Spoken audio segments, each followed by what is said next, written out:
Good evening, everyone. Welcome to the Board of Estimate and Taxation meeting. I'd like to call the meeting to order with a pledge of allegiance to the flag, which is in that corner. Pledge allegiance to the flag of the United States of America and to the republic for which it stands, one nation, under God, indivisible, with liberty and justice for all. Good evening, everyone. Welcome, members, guests. We have a fairly lengthy evening tonight. Speakers will be limited to 3 seconds. No, just see if everybody's paid attention. We are actually, a bunch of us are trying to get to the RTM meeting tonight. We do have a public hearing tonight. We have a bunch of items on our agenda. I have adjusted the agenda to have an executive session early in the meeting for the SE6, SE7 items. I will entertain a motion to go into executive session if we believe we need it. I know these items have been through at least 2 of our committees, so I look for that. If we do not believe we need it, obviously we could at the time go into it, but if I could get the executive session over earlier, I would rather do that. Anybody have a preference? Does anybody think we need the executive session? Moving on, item 3. Can I get a motion to open the public hearing for Community Development Block Grant for fiscal 18? Yes, I'll make the motion to open that discussion. Okay, we're officially open on our public hearing for CDBG. I will say, if anybody's here to speak on that item, it is one of our regular action items, CD1. At that time, we'll have our committee report, we'll have the CDBG committee report, and anybody else who'd like to speak, please just see Roland if you would like ahead of time, and we'll get you scheduled for that. Brings us to our routine applications. Mr. Drake. My mic on? Hello. Is this working? Thank you. We have 4 routine applications this evening. RV1 from the Registrar of Voters, $53,017, which is an appropriation for the personnel budget. PD1 from the Police Department, $91,600, which is approval to use funds. Tag 1, which is a release of conditions of $93,698 on our contribution to TAG. And the 4th item is TA1, tax assessor, $200, which is a transfer and creation of a petty cash account. Those items are a routine application, moved by our clerk of the board. Discussion? One small technical item. Mr. Raymer. On the revised blue sheet that we received on PD1, there's a reference that the source of money is the Federal Asset Forfeiture Fund. I mean, perhaps it is, but the explanos that we received suggest that it was from citation fees, and I think they're 2 different things. Maybe I have it wrong. They are. When we looked at it, there was no resolution allowing them to use those funds for appropriations. Not only that, they haven't raised 17. They only raised 17,000, and they need 20-some thousand for this. 22.9. So we talked to the chief, and he agreed to take the balance out of the asset forfeiture. So it is then correct that it's coming from asset Yes. forfeiture funds, even though that isn't what the explanos Yes. said? Okay, I'm sorry. Thank you. I stand corrected. On that same item, that is the correct number, correct? Yes. That was, okay, thank you. Okay, further discussion? All those in favor? Aye. Aye. Opposed? Abstaining? Those items have carried 12-0-0. Moves us to our non-routine applications, and I will call on for item SE6. Ms. Tarkington, Law Committee. So I move SE6. SE6 for Selectmen, settlement of Zorniski versus Martin and the Town of Greenwich for $45,000. That's on behalf Whoops, of, no. is that the correct number?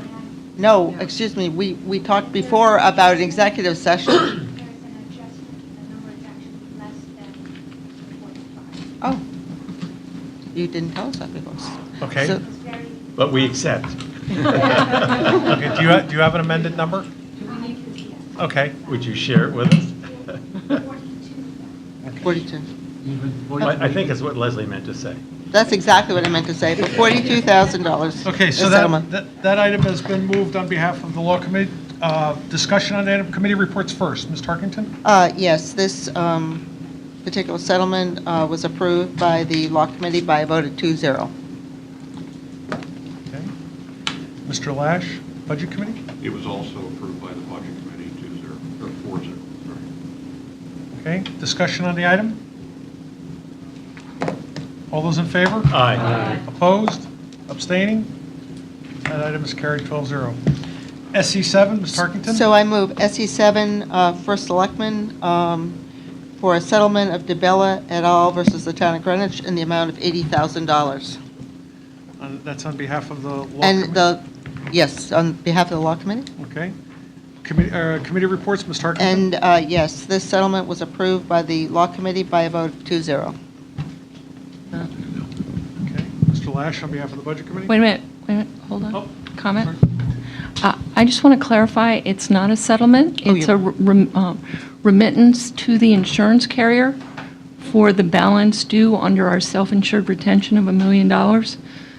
That should be Right. reflected in the minutes.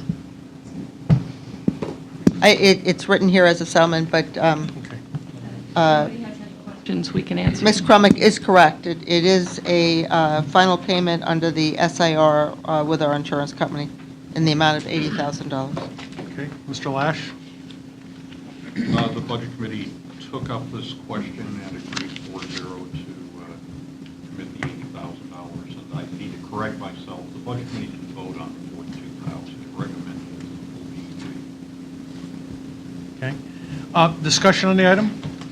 So, from a public knowledge, when we talk about a remittance to our self-insured retention fund, the town of Greenwich has established deductibles on litigation.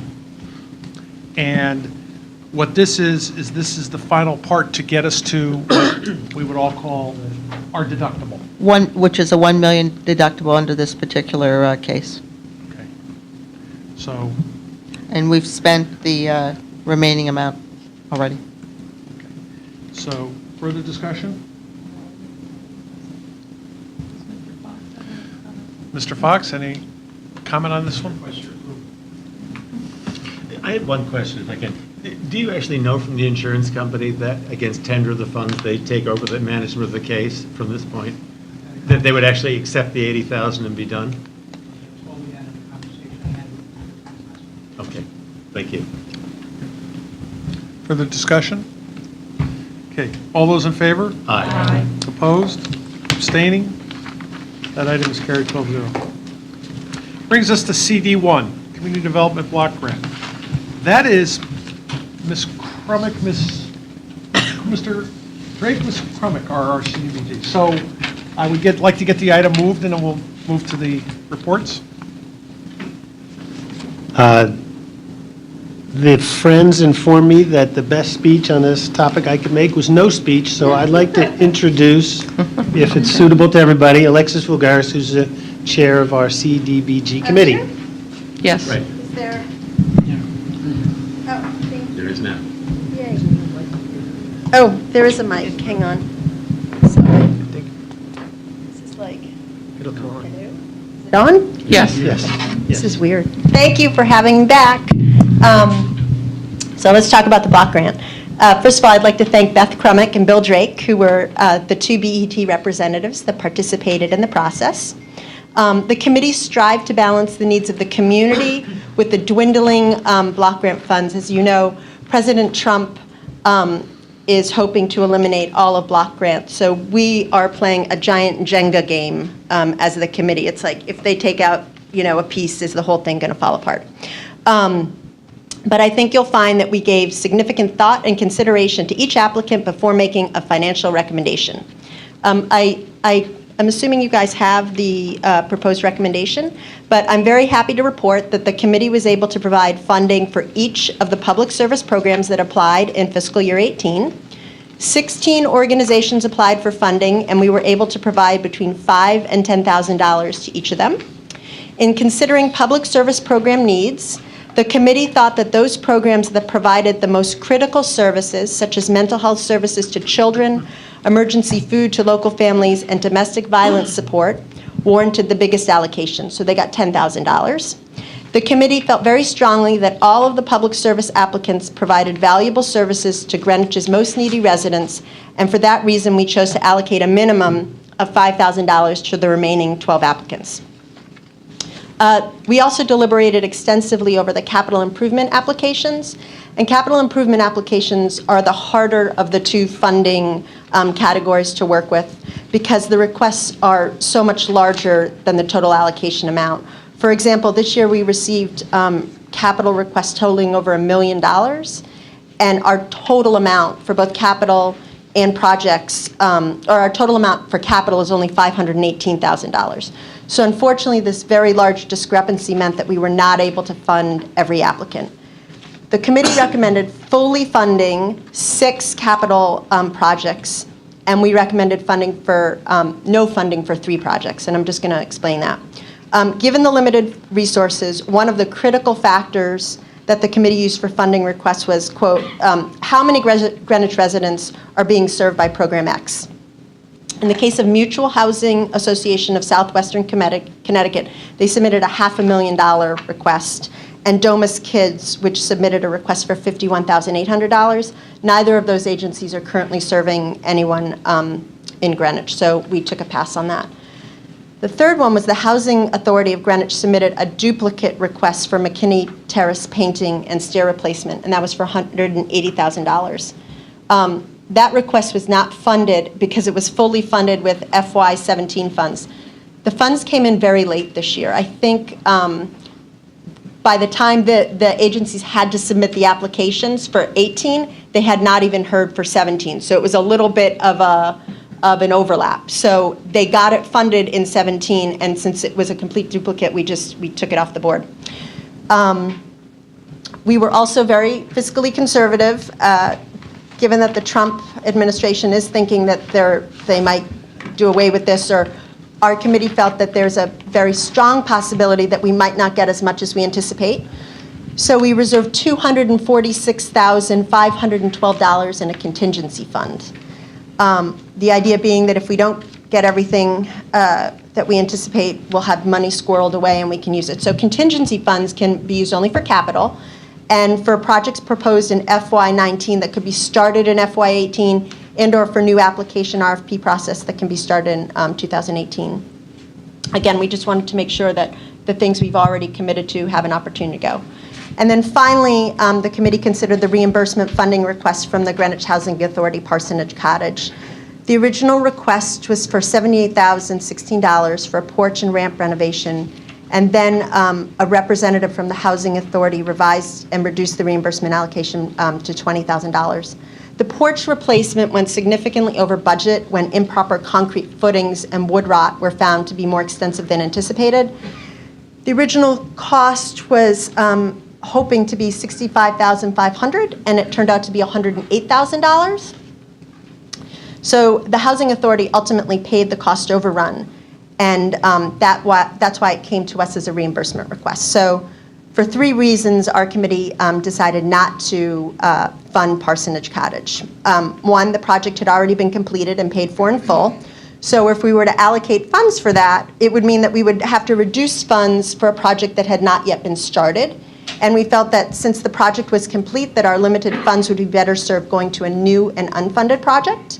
2, the committee recommended fully funding the Housing Authority request of $77,275. And that was one of the largest capital appropriations or recommendations we made that year. So we felt that since they were already one of the largest beneficiaries, that should be okay. And 3rd, and most significantly, and I know you are all aware of this, we've worked on it for a long time, when Parsonage Cottage negotiated its loan modification in 2016, the Housing Authority repeatedly indicated that they would set aside money saved from the loan modification for capital improvement projects at Parsonage Cottage. The Housing Authority reduced their debt service by approximately $71,000 under the term of the loan modification, and the committee felt very strongly that Parsonage Cottage should fund reasonable, modest capital improvements from their savings. And we were informed that they had about $380,000 in cash reserves, so they funded it themselves. That's all I've got. If you have any questions, happy to entertain them. Very quick. Oh, yeah. There was, in the fiscal year we're in, I believe there were funds that had to be returned to CDBG to be reallocated. That's not included in this? That would be a separate item? Tyler, do you know the answer to that one? Good evening, Tyler. Good to see you. Sorry. Thank you for joining us. I don't remember funds having to be returned, but There- maybe. Yeah, they're in Oh. They're reallocated, yeah. So that came in, what we did is, you're right, I don't have the form in front of me, but you'll see, we can add that to like capital. So if we anticipated whatever 518, I believe that includes some of the reallocated funds. Like we also get, oop, what? No, you're correct. You right? Of the- You point, That's the number. of the- yeah, he has the numbers, I was like, Of the 768, Yeah. 587, 24, we're projecting 37, 744, 24 is the allocated from prior. yeah. Got it. So that's funding, if the project came in under budget, with the administrative assumptions less than we actually needed, that money just gets put back into projects. Yeah, From time to time, we've had projects where they were supposed to spend the money, and it was supposed to last for a period of years, and then there was a change, or something changed, and it actually gets prorated and has to be returned back for reallocating Yeah. to different projects. Yes, and we handle that internally, how will we come back to the funds if it's been 7 years ago. So the money will stay within the town to be Got allocated to eligible capital. thank you. Further any questions, conversation? Any members of the public? Mr. Drake? Ms. Kremick, anything? No, nothing to add. You have resolution in your package, Yes. which is what we're approving. So this resolution, when we approve it with these amounts, will go back to the first selectman, and then they'll be on the RTM call for your December, for beginning July 1. Am I correct? In theory. In theory. Okay. Okay. Okay, so before I call for a vote on this, no, public hearing. Can I get a motion to close the public hearing? So moved. All those in favor? Opposed? Abstaining? Okay. So back to CD1. All those in favor? Aye. Opposed? Abstaining? That was carried 1201. I can remember when it used to. 1200, I'm sorry. I can remember when it used to be double that amount annually. That was a big amount of money we lost. Okay, that brings us to item number 5, the assessor's report. Okay. Good evening, Mr. Chairman and Good fellow evening. members of the BET. I'd like to present the assessor's report for October 2017. Currently, we are finishing the real estate portion of the grand list. We are conducting final inspections and review of all the real estate building permits that have been issued in the last year. We will have that portion finished by next month. We are accepting personal property declarations. They were sent out in September, and they are now due date is November 1st. That's for all businesses within the town of Greenwich, any of their business personal property. We do tax, and they're required by law to declare to us annually. And as you can see, we've been fairly busy. We settled 23 tax appeals last month. Any questions? What is the value of that? What was the value, what is the dollar amount that represents? The difference actually is, it was 2.194 billion, and it went down to 2.055 billion. It's on page 2. You'll see the difference in the total fair market value. So it was significant. I give you my usual congratulations. Thank you. So 23, those were 23 Uh-huh. settlements that were in a court, that had to be done in a court? Yes, we actually settled most of these up in our tax court in New Britain, in Judge Levine's chambers. We settled 13 residential cases and 10 commercials. Actually, some of the commercial cases, we actually forced them to withdraw them. So we did okay. How many cases are done in a day? We had 8 on one day. We have a lot. And sometimes it takes us more than one pretrial negotiation, so, 20 grand total, yeah. mostly in the Lot. 2015. Okay. So I move that we accept the... I have one oh, more question. Ms. Moriarty? It's on. Just on your sketch verification project, I'm just curious or interested to know initially the comparison to the Tyler technology, the flyover data versus people measuring in the field. Are you finding that the situation in the field is different than what you would expect? No, actually, the pictometry is a tool that we use to isolate which properties we should go out and measure first. And the pictometry that we use the 2013 flyover. So the next time we do this, we're going to do it again the next time we have a flyover. So we'll be able to continue to make sure we are keeping our records up to date. When we do this, it can be anything from an additional deck to additional square footage of the dwelling, of the property. So it all depends.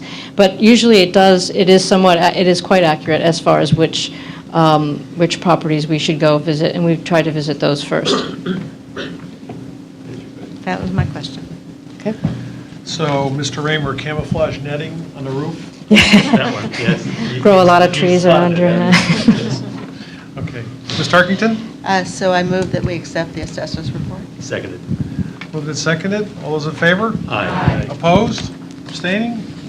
Thank you very much. Thank you. Moving on. Good evening, Mr. Menarski. How are you? Good evening, Mr. Chairman, BET members. I have one quick update, and I'll open it to questions. The first paragraph, year-end closing, my chief accountant got the information she needed from the tax collector's office, and we've closed the books, and now the auditors are just in a testing mode. So I'll answer any questions in the controller's report. Mr. Raymer? A couple of things, Pete. A little lower down on page 1, you referenced, you're talking about the new debt committee, the new debt working group, rather, and you made comment that the item was delayed to November 17th. You might perhaps revise the report just to mention that the fund balance report, however, was accepted by vote of the full BET at the September 19th meeting. And what has been put over to the November meeting, as I understand it, is just the handling of the debt policy. Correct. Okay. If I may go on, Mr. Chairman? Please. Next, over on pages 6 and 7, I'm gratified to hear, by the way, from the first paragraph on page 1, that the book can now be closed on the tax collector's office. I see on page 6 you make reference that there's been some progress on the handling of the NSF checks, the checks that didn't clear the account, and that the amount now is down to $204,000 from the $377 that you had before. Correct. Then you say there's also been some handling of the $60,000, or I have understood it was about $62,000 of credit card chargebacks. Have they now been reversed? You don't actually say whether or not those reversals have been made. They haven't been reversed at the right time of the writing of this report. That item is a reoccurring. They come and they go, meaning that they occur every month and they have to get corrected. So the September chargebacks will probably be corrected in the current The October period. $61,000 chargebacks that appeared in the report that you gave us in September, those aren't new ones.Ose are ones that have been charged back previously. Have the records of the tax collector been reconciled to pick up those chargebacks? The ones I'm not sure if every single one of them has been. I can get back to you on that. But at least some of them have? Yes. All right. They appear every month, and they get corrected every month. Some of them are very difficult, and they linger over a period of time because of issues between the taxpayer and the credit card company. But I can get back to you on the difference between the report of September and the new ones. Your memorandum in September had made reference to court stipulations in which the assessor's office had issued copies of the certificates of correction, but that, to your knowledge, the tax collector hadn't yet been entering them, and your report this month doesn't make any mention of them. Do you know what's happening with the court stipulations? The answer is no. The only update I have regarding the September report is the refunds have started. That was my very next question. Your report earlier had also talked about refunds that were due but not being made. The refunds have started? Correct, yes. But not completed at this point? That's correct. How about the miscellaneous adjustments, the process of correcting various errors? Have those been entered by the tax collector? No update on that item. But wouldn't he need to do that to be able to close the books? No. Those Those wouldn't be necessary to close the books of the tax collector? They're usually immaterial. They could be as low as pennies or dollars, and the auditors, we had this discussion with the auditors. First of all, we don't know the differences between the collector and the chief accountant, and when we do find them, they're usually immaterial. But it's an open item to be addressed. Right, but I think you've answered the question, but let me just be sure you have. But whether they're large or small or whatever, you're able to close the books on the tax collector and therefore close the books for the town and file the CAFR and things all in time, whether or not the tax collector has made all those corrections? Yes. Okay. I mean, and not that I want to forgive him making those corrections, but it's obviously more important to me whether or not it encumbers closing the books or whether or not it creates a problem with the Okay. audit. And you don't think it does? Not at this point, no. Okay. Thank you, Mr. Chairman. That's all I have. I want to, there's an item in here you have a couple lines on, but I think you put an enormous amount of work. Bruce Museum Master Agreement Amendment Number 2.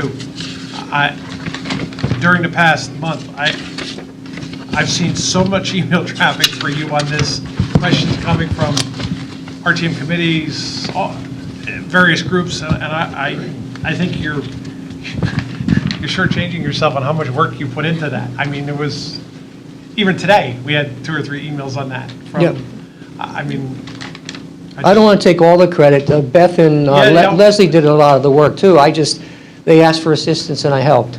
No, and I did have a conversation with the first selectman, and he did offer thanks to our 2 members for all of their efforts on that. But I just think I see that short little sentence, and I know how many emails and how much you've been working on it. So I just wanted to say, I want to make sure our board knows about that. Ms. Overlander?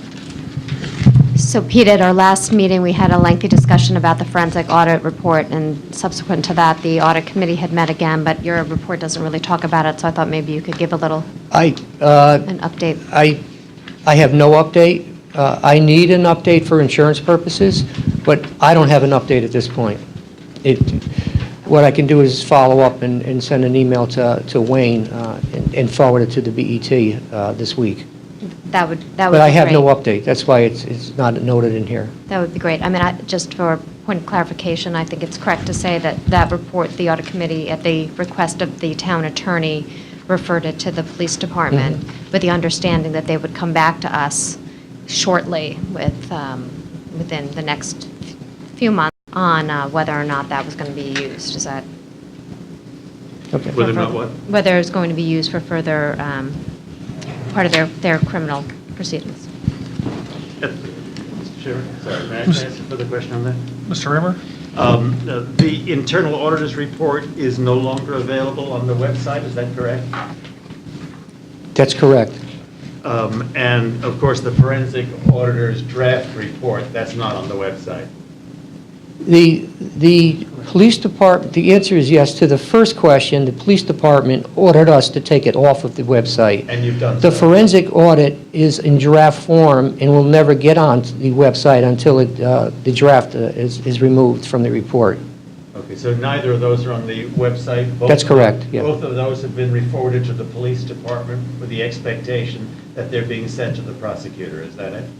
They had the first report. The answer to the forensic audit has been forwarded to the police department and the state's attorney. Thank you. Further discussion on the controls report? I have a motion to accept the controls report by Mr. Norton, Second. second by Ms. Tarkington. All those in favor? Aye. Opposed? Abstaining? That is carried. Brings us to item number 7, Treasurer's report. I have a motion to accept the Treasurer's report, Second. seconded by Ms. Tarkington. Discussion? All those in favor? Aye. Opposed? Abstaining? That item is carried. Number 8, BET Standing Committee reports. I do not have anything. Liaison. Oh, Mr. Norton? Mr. Chairman, I'd like to was addressed in the Nathaniel Little Strategic Building, Okay, Strategic Planning Committee. okay, that's under item 10. We can go to that if you'd like. The committee, as you know, has been meeting for roughly a year and a half, and we're getting very close to drafting a final report. We met again this morning. And I'd like to make 2 points, or actually I'd like to make 3 points. First off, I'd like to express publicly at this meeting that having served as chair of this committee, it, for me, has been a very personally rewarding endeavor in the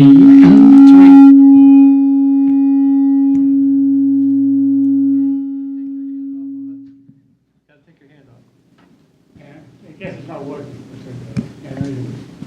Is it working? Yeah, you No. can't hold the front part. Was that, I didn't, it was, okay. I want to thank and compliment the 3 other members of the committee, even though I may be the odd man out in a group of 4.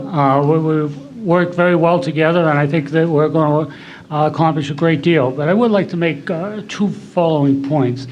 Number 1, since roughly 1963, the town has been concerned about the issues with Nathaniel Witherell.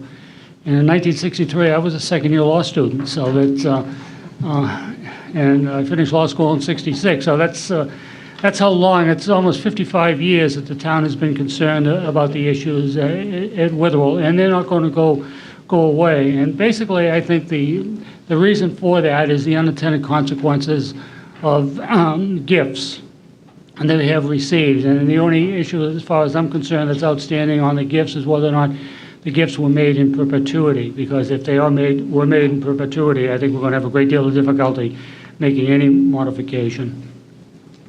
And a second point I'd like to make, which is the committee will recommend, is that Witherell has to be operated and run as a business, not as a town department. It's virtually impossible as a town department to run what amounts to a supply type business, which is what Nathaniel Witherell is. Hopefully, by the time this term completes, we will have a final report for you, Mr. Chair. Thank you, and for everybody who served on that committee, that committee and all the meetings and everything, my thanks goes out to that group, and I will tell you that I would say that Nathaniel Witherell will be in the top 5 issues for the upcoming term. I need a little leniency. Under item 10, the item postponed from last month was our debt policy. And that was made in a motion last month to postpone to this meeting, so therefore it's automatically on our agenda, but I missed that. And the reason I missed that is because in conversations with the chair of that working group, it came pretty clear with all the discussions going on about new lab, possible revenues, possible $23 million change, that we needed to know where that was going to go for our planning purposes for our debt policy going forward. In that same time, I had asked Mr. Lash to have the conversation at the Budget Committee on options for accommodating extra capital project, meaning that if we didn't get the state funding for the school, and then the Budget Committee did a fantastic job at that. So I would say I'll entertain a motion to move that debt policy to our next meeting. I would move, Mr. Chairman, I would move that that item be further postponed to the November meeting of the BET. Second. Seconded by Ms. Weisler. Discussion? All those in favor? Well, Mr. Mayor, Oh. I just want to, do we need to rehash table versus postpone on this item? No, it was postponed to this meeting. You can't table it. Table it. That's our levity for today. That's it. I like the camouflage netting, but. Okay, all those in favor? Aye. Opposed? Thank you. Thank you so much. Okay, new business. Item number 11 is discussion and vote fiscal 2019 budget guidelines. Mr. Lash, on behalf of the Budget Committee. Thank you, Mr. Chairman. So the members received a red line version of the draft as distributed at the Budget Committee meeting. The red line is what I'd like to talk from because I think it makes it easier for us to see if there are any other changes we want to make before we vote on the guidelines. And you also received in your material an update to the big spreadsheet, and you can tell whether or not you have the update if you look at the box in the lower right-hand corner, or in my case on the second page, and look at the amount necessary to reach the 1.25% mill rate increase. The version you should have shows a negative $127,129. And Roland is giving us bigger versions, so it's less of an eye test. Yeah, I have my glasses on. All right, so you have the red line of the narrative and the revised spreadsheet. So now I know there are some changes that people have suggested since the red line came out. The red line was my effort to reflect the changes that the Budget Committee discussed in its meeting. So I think the simplest way to do this, because it's very hard to redraft a document with a committee of 12 people, is to go through this page by page. And what I'll do is I'll ask if anyone has any changes they want to make in a section, and then if people have changes, we'll take those out. So let me start with the first page, the introductory section. There are a number of red line changes in there. In addition to the red line, are there any other changes anyone wants to make in the introduction? No. Then we come to the section called Current Conditions, and that begins on that first page and carries over onto the second page of the red line. I have a change in the very last paragraph on page 2 of the red line. Does anyone have any changes before that? Ms. Overlander. I think Jim has it. Oh. So I would just ask that we update the CPI and inflation numbers for the September 2000 to reflect the September 2017 results. I know for the CPI, which is on the second full paragraph on page 2, the numbers should be, or the second full sentence should read September CPIU U.S. Bureau of Labor Statistics for all urban consumers in the Northeast region rose 1.9% over the prior year. I'm not sure what the number would be for inflation on page 1. That's what I was trying to get from Roland, but I wasn't sure how to read what you sent. So I don't know whether we can figure out what that inflation number should be. But since we're adopting this in October, we have current numbers, we might as well put in the... Sure. So we're going to replace the August numbers with the September numbers, and Roland's going to find the correct inflation, the most recent inflation number, and insert that if that's acceptable. Okay. Anything else on that page? If you get to on the red line, the last paragraph begins, the BOC also, quote, seeks at least, everyone see that paragraph? Yes. Okay. So I inartfully drafted that. The next full sentence begins as written in FY19 alone. My proposal here is we delete the words in FY19 alone and begin with the word that, capital T, and say that would require cutting, and then insert annual spending between 38 and 57 million. So we're just going to take that one sentence, shorten it up a little bit, so it says that would require cutting annual spending between 38 and 57 million dollars. Clear? Yes. So that just, the way it was written, it suggested something was going to happen in FY19. That's not the BOC's proposal. Their proposal is to raise spending as they define it, 1% in FY19, and then over the next 4 years, reduce it by 10 to 15%, which is what these numbers reflect. Page 3. I have something at the top of 3. Okay.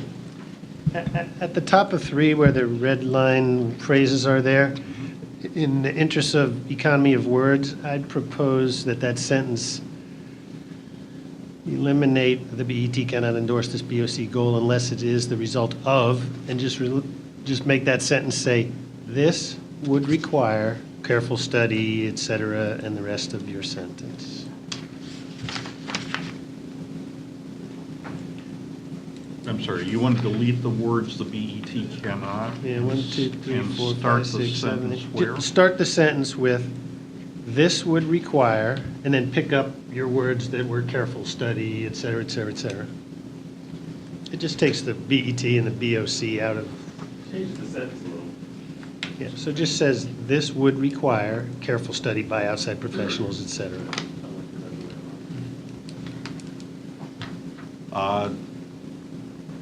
Discussion on that proposed change? I would prefer the language the way it is.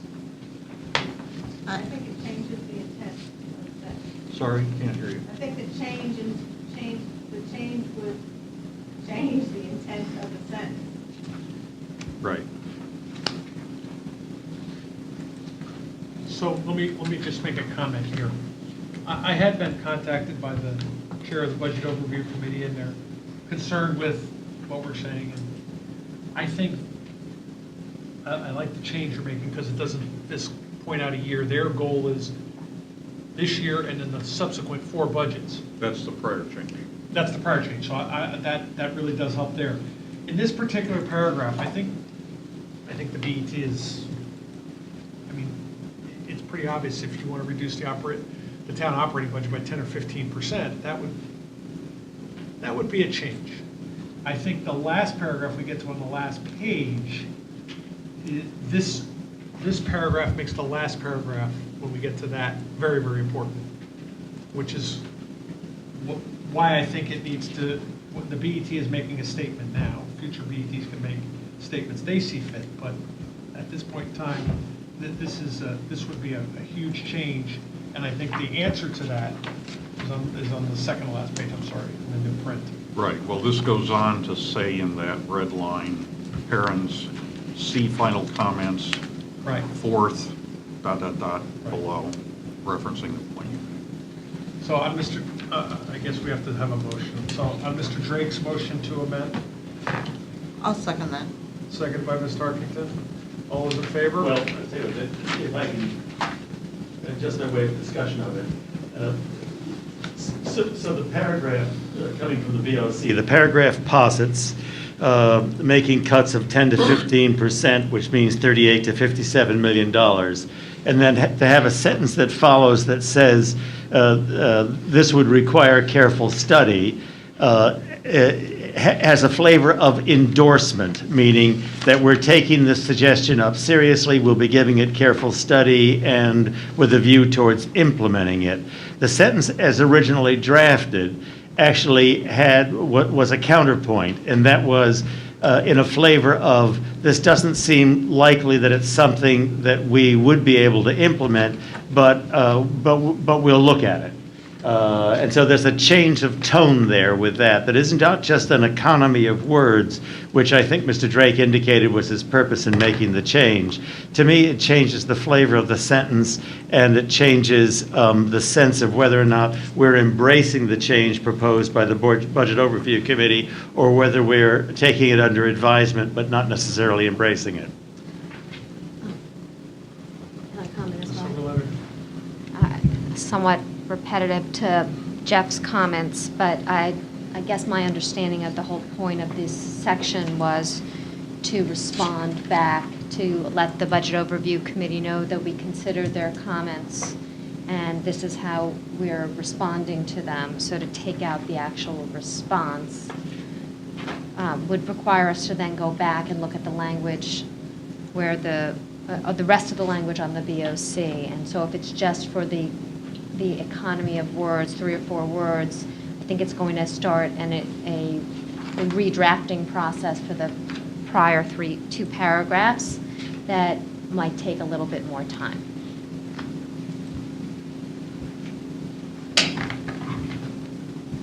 Is that a motion to amend? Can I just substitute some wording? Well, No? sorry. One at a time. One motion. Right. So, Well- let me try one more time. All the BET is saying here, BET cannot endorse this VOC goal unless it's a result of a careful study by outside professionals. That's really what we're saying. We're saying if that's where the town wants to go, that's fine. But we don't feel we should just go there on an arbitrary basis without professional look at it. That's what we're saying in that sentence. That's what we're saying. We're not saying we don't want to go there or we do want to go there. What we're saying is if you want to make that big a change, as we see it, we think that should be looked at by outside professionals for help before we go embarking on that kind of a change. That's all I'm saying. And later in the document, at the end, Right. we say, and if you want to do that, BET would want to allocate Right. perhaps several $1 million to studying those changes. That's right, and I wouldn't propose to change that. It just seems to me it's a little bit of calling out another body by name and defying them without advancing our cause here, so. But anyway, it's a small matter. We should vote on it. Yeah. Well, I drafted this. I assure you I'm not trying to call the VOC out. What I am Yeah, trying to sorry. do is pay attention to what they say in the plain language of their July 5th memorandum and call attention to the magnitude of that change. If you think of it as reducing $40 to $60 million a year in annual spending, and if you think about the hundreds of people that represents, because 70% of our spending is personnel-related cost, you'd of necessity be putting more children in every school classroom, and you would be eliminating a large number of personnel in town services, which means for sure cutting back on the services. So what I was trying to say here was we aren't just going to go, oh, okay, that's a good idea. If that's really what people want to do, they need to go to the extent of spending a serious amount of money to get a look at whether or not we're following best practices, because we've been following the current practices in town departments for some time with some improvement each year. So the motion before us is to make the change that I'm going to call it the Drake motion, seconded by Tarkin. All those in favor? Aye. Opposed? So I'm going to show that it is 3-2? No. 3? What, 3? 3-9. Who's it? 3-9. I was going back. No, I didn't vote. How did you vote on that? I voted with the majority. Did you vote with me or not? I did vote, so it's 210. 2-10. Leslie and me and Art, I think is 3. Leslie said she did. Leslie did not. Okay, sorry. I seconded. So it's 210. Okay. So who was Okay. who was the? Art. We're the two. Art? Art and okay, continuing on. Okay, so then we carry over to the top of page 3 in the red line. We've talked about that a little bit. Anything else on page 3 before we start the section called Exhibit 1 FY19 Budget Assumptions? Okay, so now we go through assumptions 1, 2, 3, 4, 5. We get to 6 where there was a red line change. 7 was a change. I have a question. Sure. The question on 7 is, given what we heard from Art tonight, should we say, we expect the report of the BET Strategic Planning Committee on Nathaniel will be to be available by calendar year end? I mean, that's what you said, Art. Yeah, so- I took a slightly less stringent view of it. We want a deadline. Some of us won't be here. Any objection to changing, what I wrote, for those of you who don't have this in front of you, was before budget hearings begin in February 2018. So you want me to just change that to calendar to the end of 2007. December 2000. Make it current term, Jim. Either, anyway, Yeah. and by the way, there are at least 2 RTM committees that are very interested to see that outcome. And I'm sure that's going to have to play into the consolidated budget coming from the first selectman, so. Is everybody okay with that one? I'm not hearing any negative, so I'm going to consider that one 12-0. Anything else on 8, 9, or 10 on that page? In the sources and uses of funds section, sharper eyes than mine caught that those periods, those commas, periods are actually commas and they should be periods. In the 427.8, 277.6. 11.6. Oh. You got those new eyes, Roland. You have to. These are the old ones. Oh, those are the old ones. Okay, well, anyway, the commas should be periods to the extent you can find the commas. If you can't find them, Nancy can. Okay. All right, then we go to operating budget guidelines. So it looks like in number 2, there was some language that turned out to be inaccurate. So I corrected it, and in correcting it, I removed all references to Glenville. As I understand it, what is here is correct, but we need a Glenville reference. Is that correct? We need to add that an audit is required for Glenville also. So apparently we believe we have the CO for Glenville. Have they submitted the final bill? No. So Glenville needs to submit its final claim, and then we have to have the audit. So we'll create a little language in this sentence, in this paragraph that says that. If I may. Yes? Dr. Gilday, I welcome. I didn't see you before, and good to have you here. On this particular item, we've had some discussions about BET, BOE, Building Committee, and when the projects get their CO, applying for the final audit and the reimbursement. In the last year or so, as you know, in the last decade, we've been doing a lot more capital. It's always been a question of who files for that and gets the town the money that it's owed.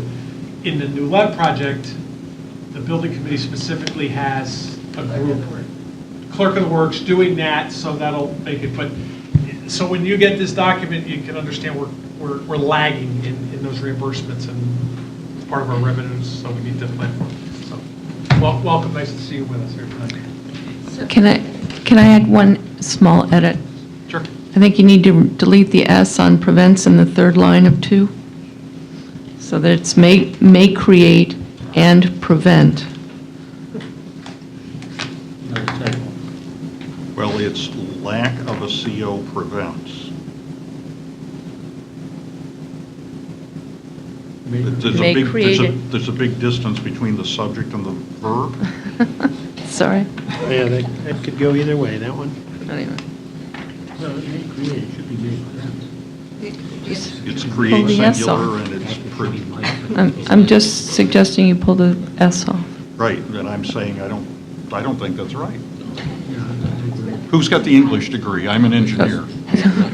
I don't have it, but it Fine, I'll should be I'll withdraw might my be. comment. Maybe we could have all the lawyers. May prevent. It should be might, not, it Yeah. should be might, not may. Somehow it doesn't track as Well, parallel. May in the was a sentence. word crafted by Sorry. one of the attorneys on the board, I have to tell you. I plead guilty. Sorry. Moving right along. I'm going to put a question mark by that, yes. Yeah, all right. I think By the way, before this The lack of CO may document, create an unnecessary. before this is risk. released, we'll have a corrected email to all of us. I mean, we understand the substance, but just. Right, okay. So that's page 5. There are some changes in number 5 at the top of No, page. can I just add also? Sure. I'm back on 2. You know, I think perhaps on the sentence it says reimbursement request which has not been filed with the state for the high school, and I also believe for Hamilton Avenue. I believe that perhaps there may be some opportunity for progress payment reimbursement there. You don't mean too. how, you mean, I mean Hamilton Avenue. Hamilton is mentioned there. No, but it says, it goes on, BET understands there's still additional reimbursement request, which has not been filed with the state for the high school, and I might just add, and Hamilton Avenue. This would be 1, 2, 3, 4, 5, 6, 7. On the 7th line, just add, and Hamilton Avenue. But then you should add and Glenville. I don't know if maybe Glenville might have had all of its progress payments, whereas I don't believe that Mesa and Hamilton If it's Avenue. missing a CO, you can't get the final audit, can you? And therefore. No, you can't. So therefore, we're not fully paid on Glenville. Well, we've got two different For the- issues. For the purpose of this document, we can end the sentence after request, period. I'm sorry? Is the question the CO? The Glenville, the only money I'm aware of is retainage. And Right. the retainage comes after they settle up with the audit. I don't know the status of Glenville as far as a final CO. Is that the question, the final no, CO? we've or- already- Or filing? They don't need to file anymore. We're talking about Hamilton Avenue, but I thought you were talking about Glenville, sorry. Just to move this forward, we could take out the reference to the high school and say there are additional reimbursements in plural expected from the state, which have not been filed with the state, period, because we're really asking the Board of Ed to provide that information to us in February. We don't need to, we want this to be accurate, but we don't know the current information now. well, hopefully they're doing more than providing information. You can say that they've confirmed. They will have that completed it. Right, exactly. Okay. So I have no idea what I'm going to do with that. All right. Let's solve it. Can't we just say additional reimbursements? Progress Yes. payment And then period after reimbursements, I would say. state. The BET understands that there are additional reimbursements requests which have not been filed with the state. Period.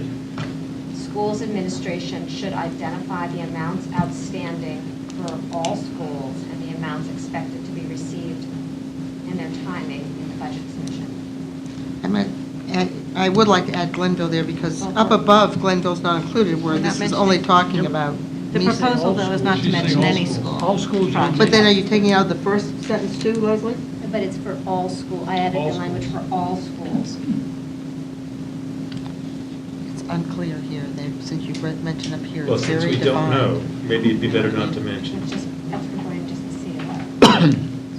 Until you know whether Glenville has a CO, you can't have that in the first sentence. We don't know. The problem here is that the BET bills by the hour. Didn't say yes, someone and they said yes, who knows? Oh, wish it were. Just say. It's not enough lawyers, that's the problem. Figure it out. Problem is the BET didn't put our foot down early enough on this reimbursement. Now So. we're getting firm on it. Let me try. Who's going to redraft that paragraph? I'll redraft it and send it to you and How two of about- you, is How that about the sufficient? two Leslies? Okay. That way we have a Republican and a Democrat, two Okay. by two, just like the Ark. Okay. So that's, now I'm on page 6 again. Anything in numbers 5, 6, 7, or 8? I have something in 5. Okay. I just want to comment before I go into the sentence I'd like to propose. My feeling is that last year, there were efficiencies that were found or were implemented in the various departments, but we really didn't get a clear sense of where they were.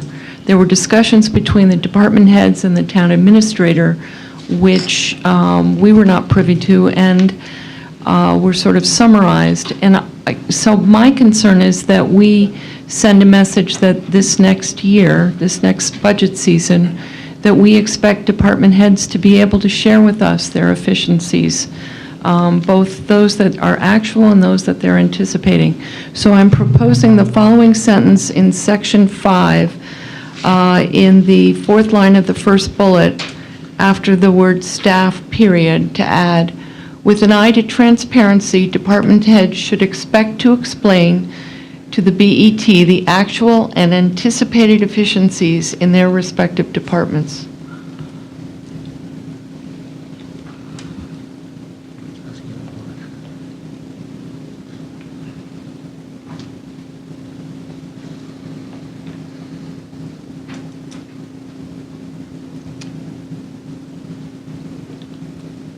So how do you think that fits with the opening sentence in number 9, which was designed in part to address the issue that you put your finger on?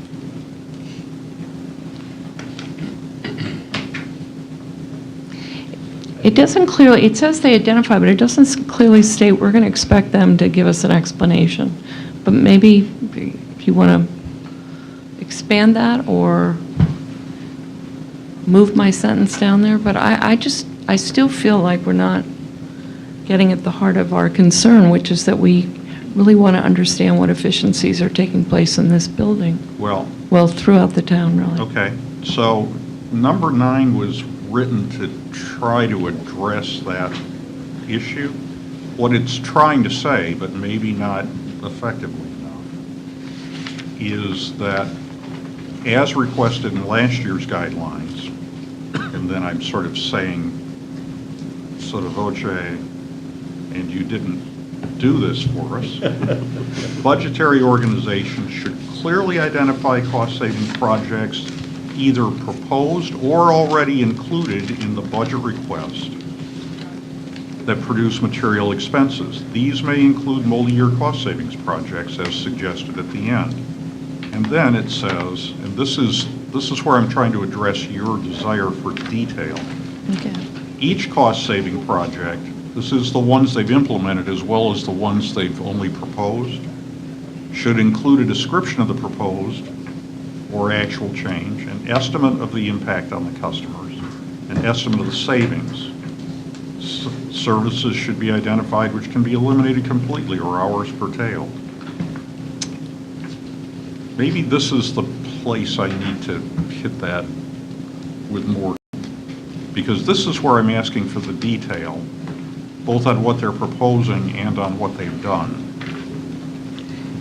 What if we added where you have the word identify cost savings in the second line, identify to the BET during the budget committee meetings, or however you want to put that. I want to be very specific where they're going to come back to us, not just generally. All right, so we're talking So about, I would withdraw my sentence, but I'd suggest that under 9, the second line, identify to the BET all cost savings projects.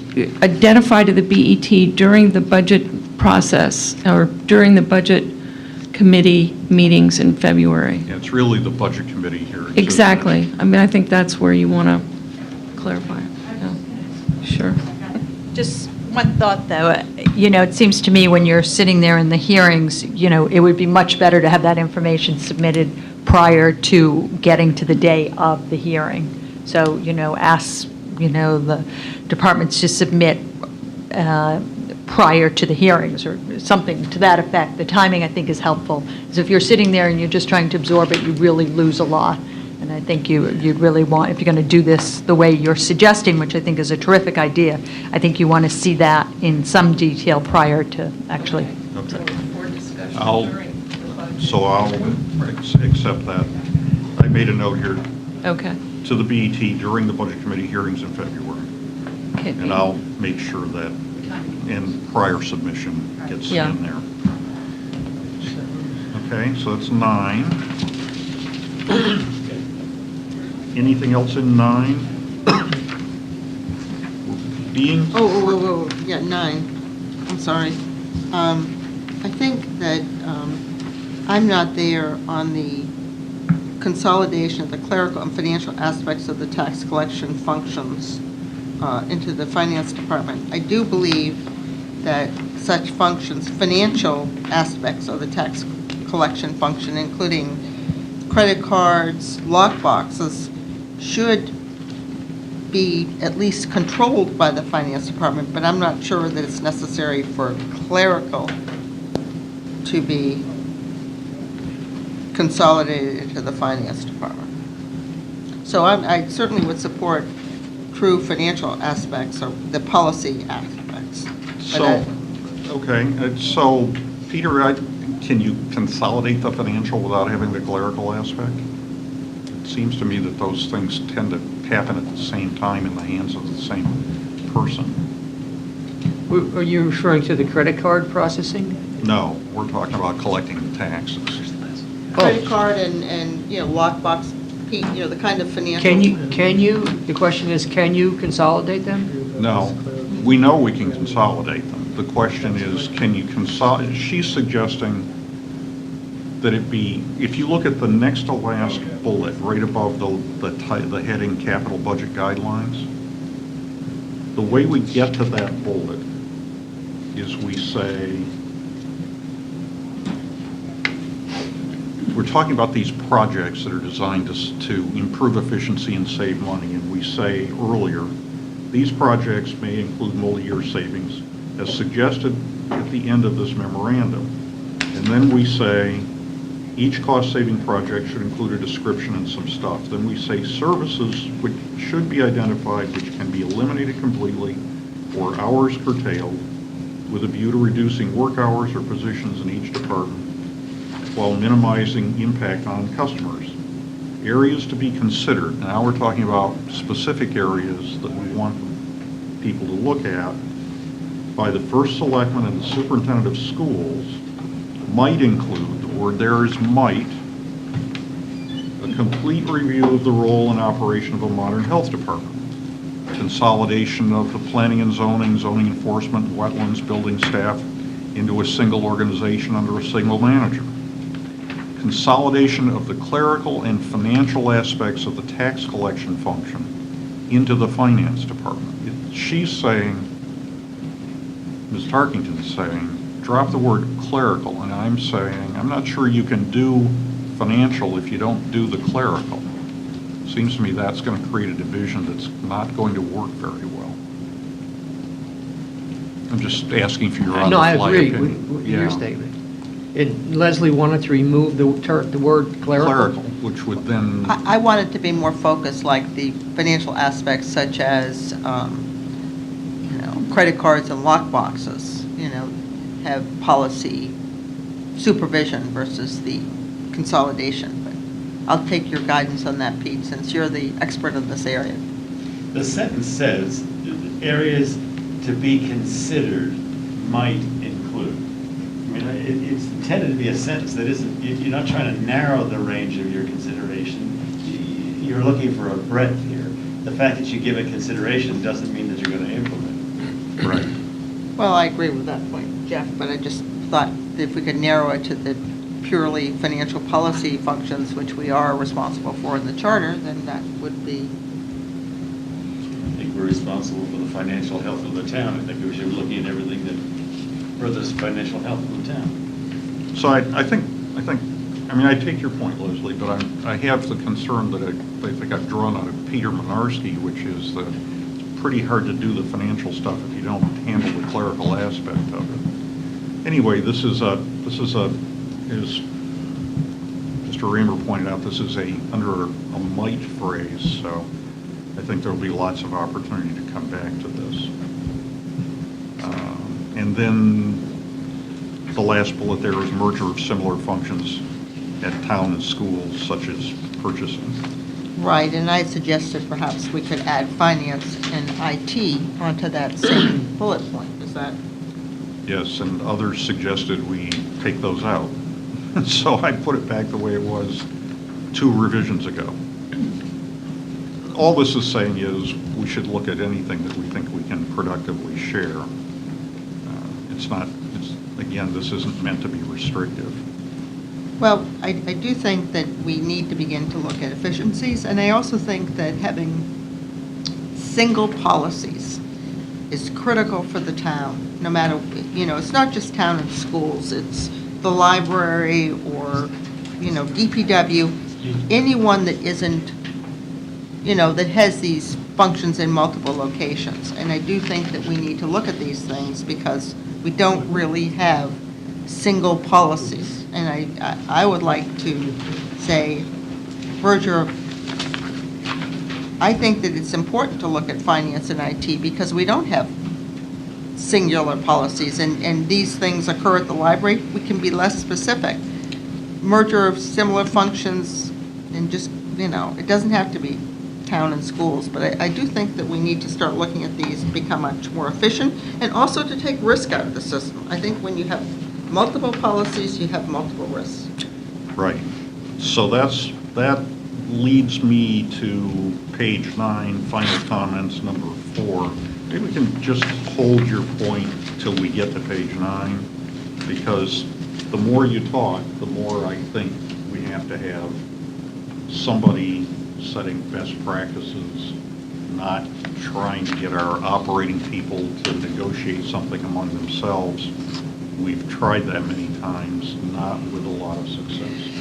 I mean, that works for me too. I think what I'm trying to do is take risk out of the system. Yeah, I'm with you. Yes. Having now had the opportunity to read this language a little bit more closely, I'm wondering whether your sentence that starts areas to be considered is actually supposed to be a separate bullet, circular bullet, as opposed to the follow-on to the circular bullet that talks about eliminating services or hours paid failed. Because I believe it's supposed to be an example of the types of cost-saving projects that could be implemented. Unless I'm misreading that. No, I meant it the way it appears here, but you raise a good point. Just because I wrote it that way doesn't mean it's as good as it can be, much as I hate to admit that at every turn. So I would, So I guess, you might make I'd that like into a circle. a circle bullet. It's not to say that upon review, you would identify, you would eliminate hours or curtail hours or positions. You might, but I think it might just be a broader review of those areas. Okay, so I don't object to that. So we'll pull that out to the left, make it a circle, and there'll still be the sub-bullets under it. And in the interest of being particular, can you put a period after purchasing at the end of that last square? Actually, none of them have periods after. They don't, but at least at that last one.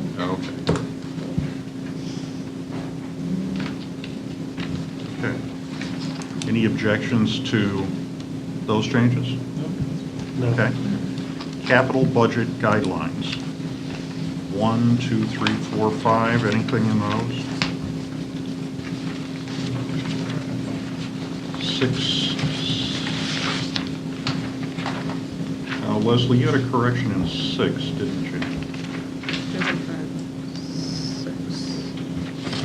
No, my correction was in 7, I think. Sorry, 7. You want to go on to 7? So you want to drop the word modified from 7? I wanted to drop the word modified because Because that's not how they do it. sewer improvement is the only fund that we have that continues to be on pay-as-you-go versus All right. modified pay-as-you-go. Okay, so we'll drop the word modified. Easy to make changes when we all know what we're doing. No, that's true. That's the way the charter said. Okay.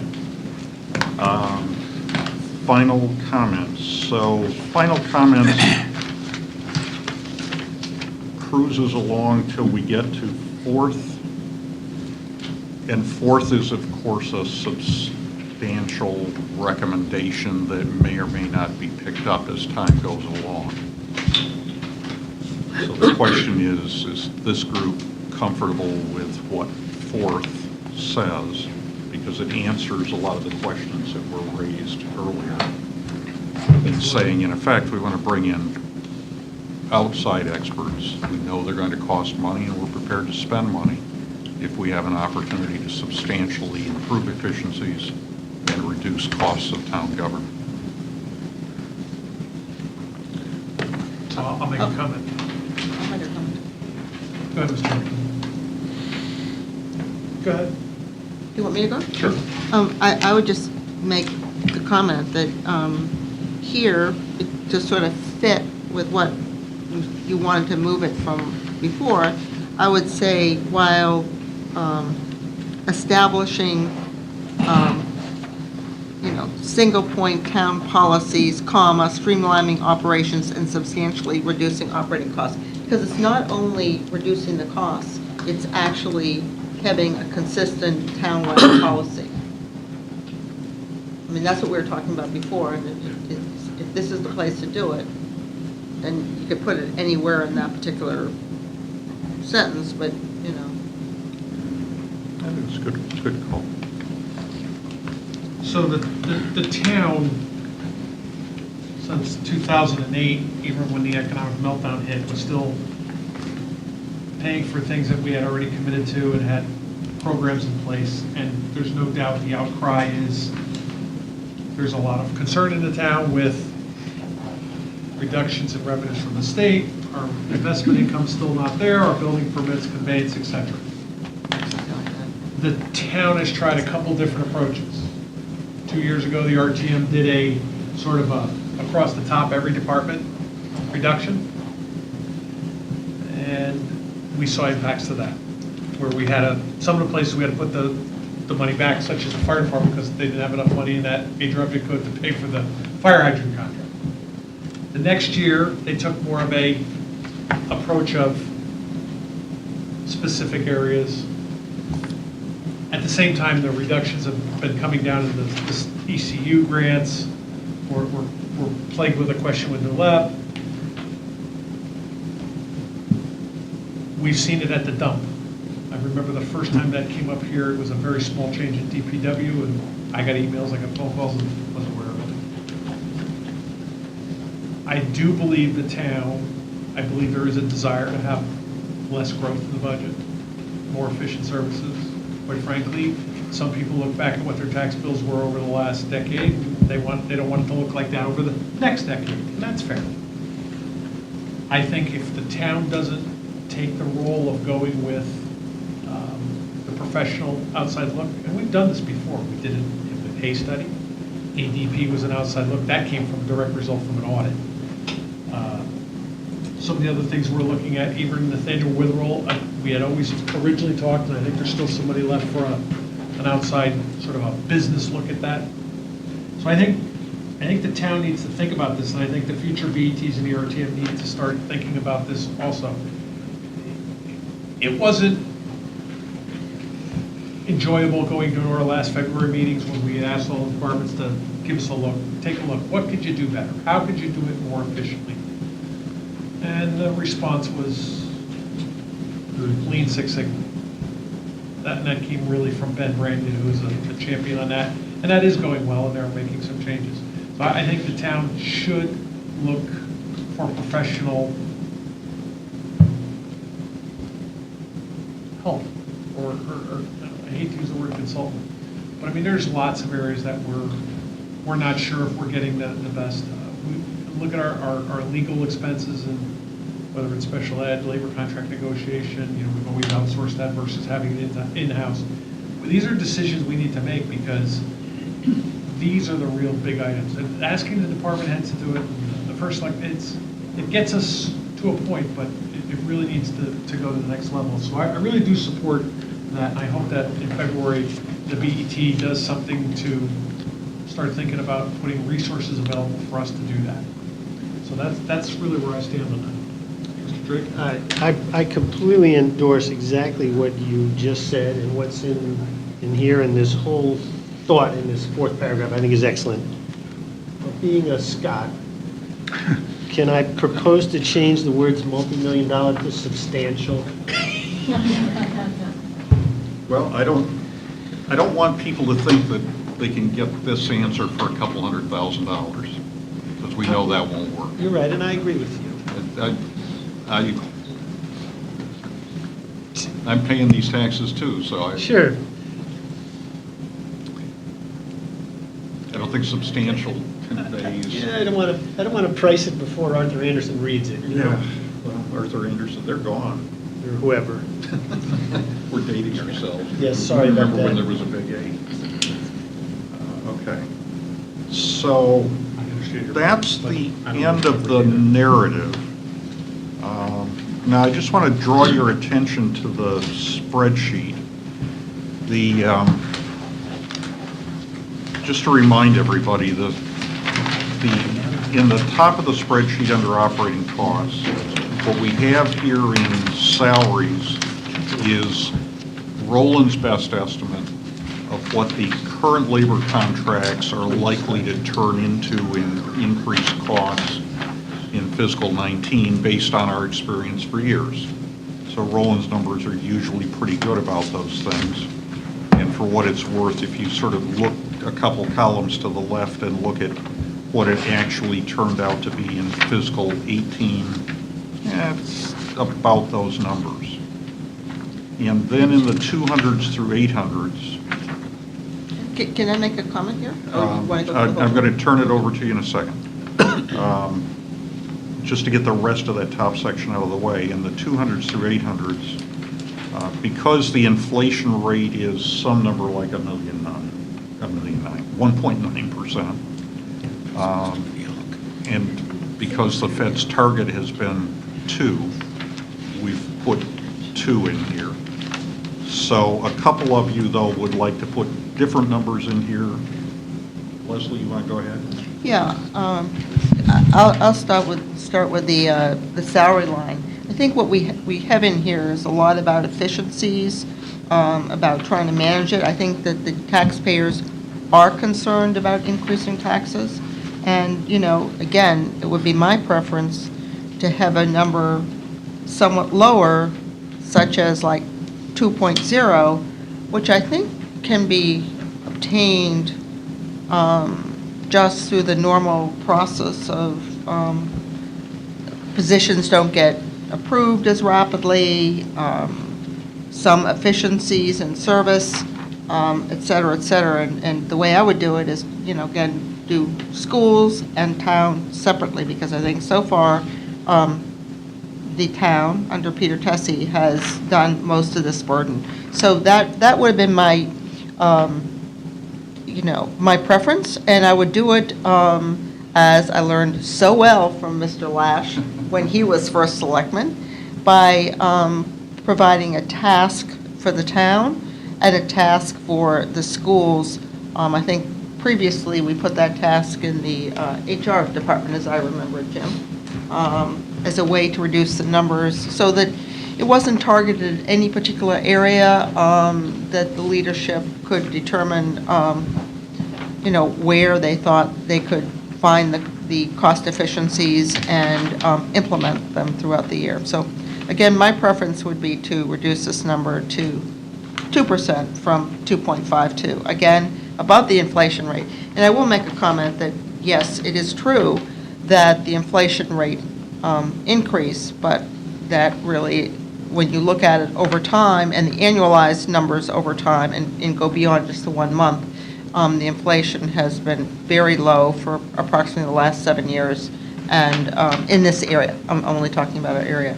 So, you know, again, yes, we have contracts at this, but we do need to begin to send a message, and that was my comment this year. So you're talking about the 100s. I'm talking only about the 100s. Would you like me to go to the 200s, 800s? Well, let me just convert that. That's about $1 million. Yes, it's $1.1 million, exactly.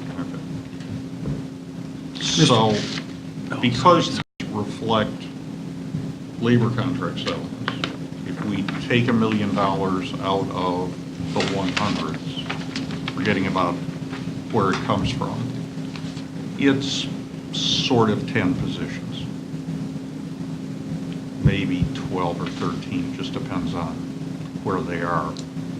Some of those would come out of schools, some of those would come out of town. Last year, the town administrator's work led to some headcount reductions on the town side. There were, as I recall, no reductions on the school side. So, and your second point was to reduce the 200s through 800s from 2% to 1%? To reduce them from 2% to 1%, again, with the same kind of theme, not specifically identifying it being the 200s, 300s, 400s, but rather, again, having a task for, to be located someplace. And that, I think, Jim reduced that number by $511,000 for both the town and schools. And I would like to just add here that these numbers were all prepared and worked on by Roland, so it's not something that I did individually, but Roland put together. We spent time working and discussing it, and Roland put together this spreadsheet, which was sent to you at the time it was prepared. Mr. Chairman, through you, I'd like to ask Ms. Tarkington, what are you basing these numbers on? Why 2%? Why not 1.5%? Why not 3%? Well, 3% would be more, and that, I was out there, as we all know, touching a lot of taxpayers, and you don't know what party they are or what they are, and people were concerned about their property taxes and not going up because of the many unknowns and because of their own family circumstances. Right. So, no, there was nothing that was greater than the numbers we put in the budget. These were put, I proposed this, Tony, just as a way for discussion. I mean, perhaps rather than 2% in the 100s, the right number is 2.25% rather than 2.5%, which gets started in that kind of mindset. Perhaps rather than 1% in the 200s through 800s, rather than the 2% we have in the budget, it's 1.5%. At least it provides the opportunity for discussion, which we really haven't. We haven't really had a BET workshop on the guidelines the way we have in past years. But these numbers are, according to, Roland's preparation of the work, they were good numbers. We divided it up by town and schools for, just so we'd understand it, but they total about $511,000. So if you dropped it to say 1.5%, that's $250,000, which should be achievable, given the fact that we're asking the departments to look for efficiencies, save money. And, I can tell you after all my many years in the private sector, when you're asked for your efficiencies and save money, you also are given the task within your own budget, someplace in your own budget, so that you really understand the seriousness of doing this. And we have talked about in this past, but we really aren't getting the efficiencies that perhaps we need to get. So I'm just putting this forth as a discussion. Okay. Mr. Chairman, can I make a few comments about this? Sure. So in reading the budget guidelines, in preparing for the meeting, my initial thought was, why support this? Because when I sat in the February BET meetings as a freshly minted BET member, and Mr. Lash put us through 11 days of budget hearings. He did that, didn't he? My 14-year-old knows who Mr. Lash is because we missed winter break, Mr. Lash. Anyway, we need to get that into the minutes. Anyway, I listened very closely for the results that we have all talked about tonight that we've been looking for. And the fact of the matter is we never really heard those results. And I remember the Board of Education or the Department of Education making a presentation, and we asked, well, where are you into your 5-year strategic plan? Well, we're only 1.5 years into that plan, and we don't know yet what the cost savings are going to be. And we ask about Six Sigma. Well, Six Sigma is too early, and We don't know what the operating results are going to be of that. And then when I reflect on that and I look on page 9, the fact that the paragraph, the opening sentence is underlined should give all of us great pause. Because what we're doing tonight is we're going down the path of trying to run operations by controlling the dollars. And the fact of the matter is, there's been 6 or 7 of us tonight that have raised the fact that we need to find operating efficiencies. We need to review things. Well, it is time that we act. And we're almost self-confessing here that the first sentence of the second paragraph at the bottom of page 9 is underlined. It's us. We own it. And the real question is, are we going to control operations by the dollars, or are we going to understand the results of operations and then set budget guidelines, which if we want to talk about private enterprise, that's the way it really should be done. So I'm very concerned that here we are again, we're going to go down the path with duplicative budget guidelines that really they don't require any substantive change, and they need to. I wish I had the answer, and I don't, but what I do know is all of us have made the paradigm shift that we need to hold, managers need to be managing. And they need to be managing better than they are today. I don't know if they have the tools or not to do that. If they don't, we need to give it to them.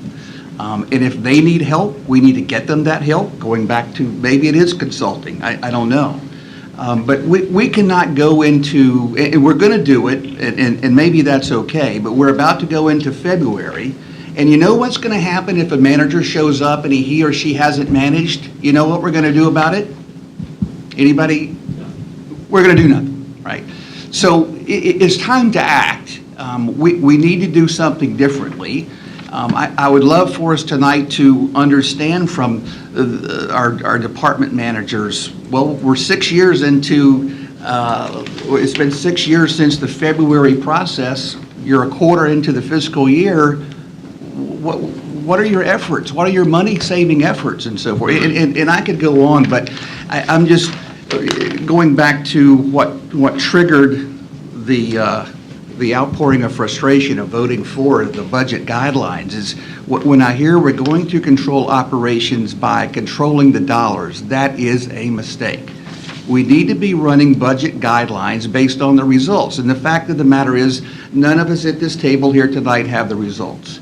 And we cannot give guidelines at the 100 level or the 200 level or the whoever 100 level just because we talk to voters on the train platform.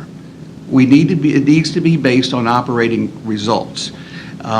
We have to be very careful. You know, we've got people running around saying classroom size doesn't matter. Well, that's sort of nutty, and I think I've been quoted on that before as well. The point is, we have to stay out of operations. We have to stay out of the classroom. We have to stay. We can't say to the classroom, well, we want to take 2 FTE positions out of a school or out of the financial budget, and you guys figure it out.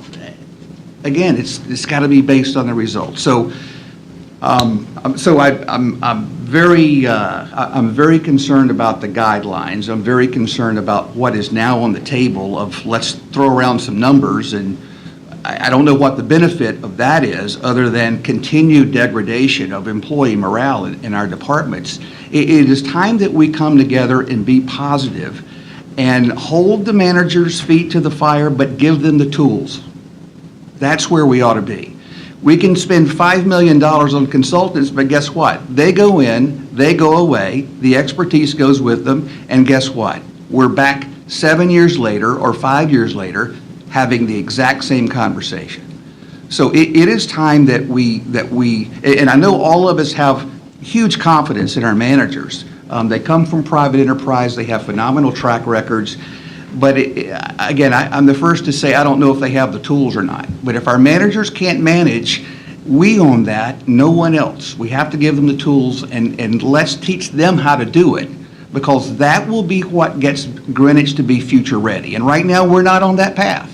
We are not on a Greenwich future ready path, and we ought to be. Thank you for your patience on my... I have a question for Peter.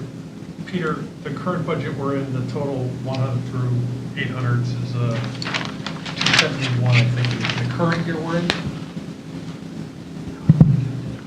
And the year before, that number was higher, correct? Well, you have the $3 million change. Is $3 million moved up to, Is that your question? No, I'll get to it. So, It's got the bus contract was moved from the lower part to the... oh, that's right, yes. From other fixed charges to the 200. Correct. It was My 2.9 point is, million. out of that, what was prior year, what was the amount of dollars unspent returned in the audit, the closeout? For the year that just went by, The one before? okay, the 17, the... 6.5? It was, no, it was higher. I think it was about 11 million. It was about 11 million. I don't have the exact number, but it was more than 10. It has to be because The the balances are going up. Well, one of them was the savings and the fixed charges because of the... Right, that's what I'm talking about, the 1 to 800s, I want to know what that was. I thought that was about 6.5. I don't know, not the total, just the operating accounts, the 1 through 800 major object codes. Do you know what the unspent was? If we had the annual report, we would have, but. Yeah, I mean, I have I it. think it was It's over 11 million. 5.5 or 6.5 for those. Then you had healthcare savings, you had some insurance savings, you had other stuff and fixed charges, is my point. So, my point is, we've had this, that's how we've built our fund balance over these years. Mhm. So my point is, whether we put an assumption in there that the departments are still, they're still not spending what they have, which they need. We just can't run it that tight, we know that. Well, one of the practices that we employ is we fully appropriate all positions, otherwise they can't hire. And if you're averaging, for example, just in the salary lines, 40 people times whatever, and Right. to Mr. Latch's point, it depends on where they fall. They could be Teamsters, which are much lower than the schools. Right. If they're And we do 100,000, there's $4 million right there. And we do have in the guidelines the no new positions unless it goes through the BET, including now this year, that's been changed. My point is to Ms. Tarkington, I think her numbers add up to about 1.6 in change between all the MOCs, and I think I don't think that is going to send any message. The departments are living way below that right now. Can I, That's my point, other than we haven't had any winters in the last couple winters, so DPW's probably, parks have been probably down for that reason, but. Ms. Moriarty? I think that you always have to look at the details. I know that I had asked Roland previously what fiscal year 17 came in at for the 100s, and the Board of Ed only returned 800,000 out of the 100s. So when I think about the signal that we would be sending to the Board of Ed is we would not be funding the level of their contract increases. They spent their 100 last year for all intents and purposes. They already have the 199 line, which takes into account the difference between retirements versus new hires and some vacancies. So I think you're disadvantaging the schools significantly. You're not just sending a message, well, just keep doing what you're doing and you should be able to live on a lower number. You're sending a message, you need to change something in your staffing model. We've set up these guidelines, or the guidelines that are in front of us, to be able to have the conversations that Mr. Turner suggested having in a very strong and effective way.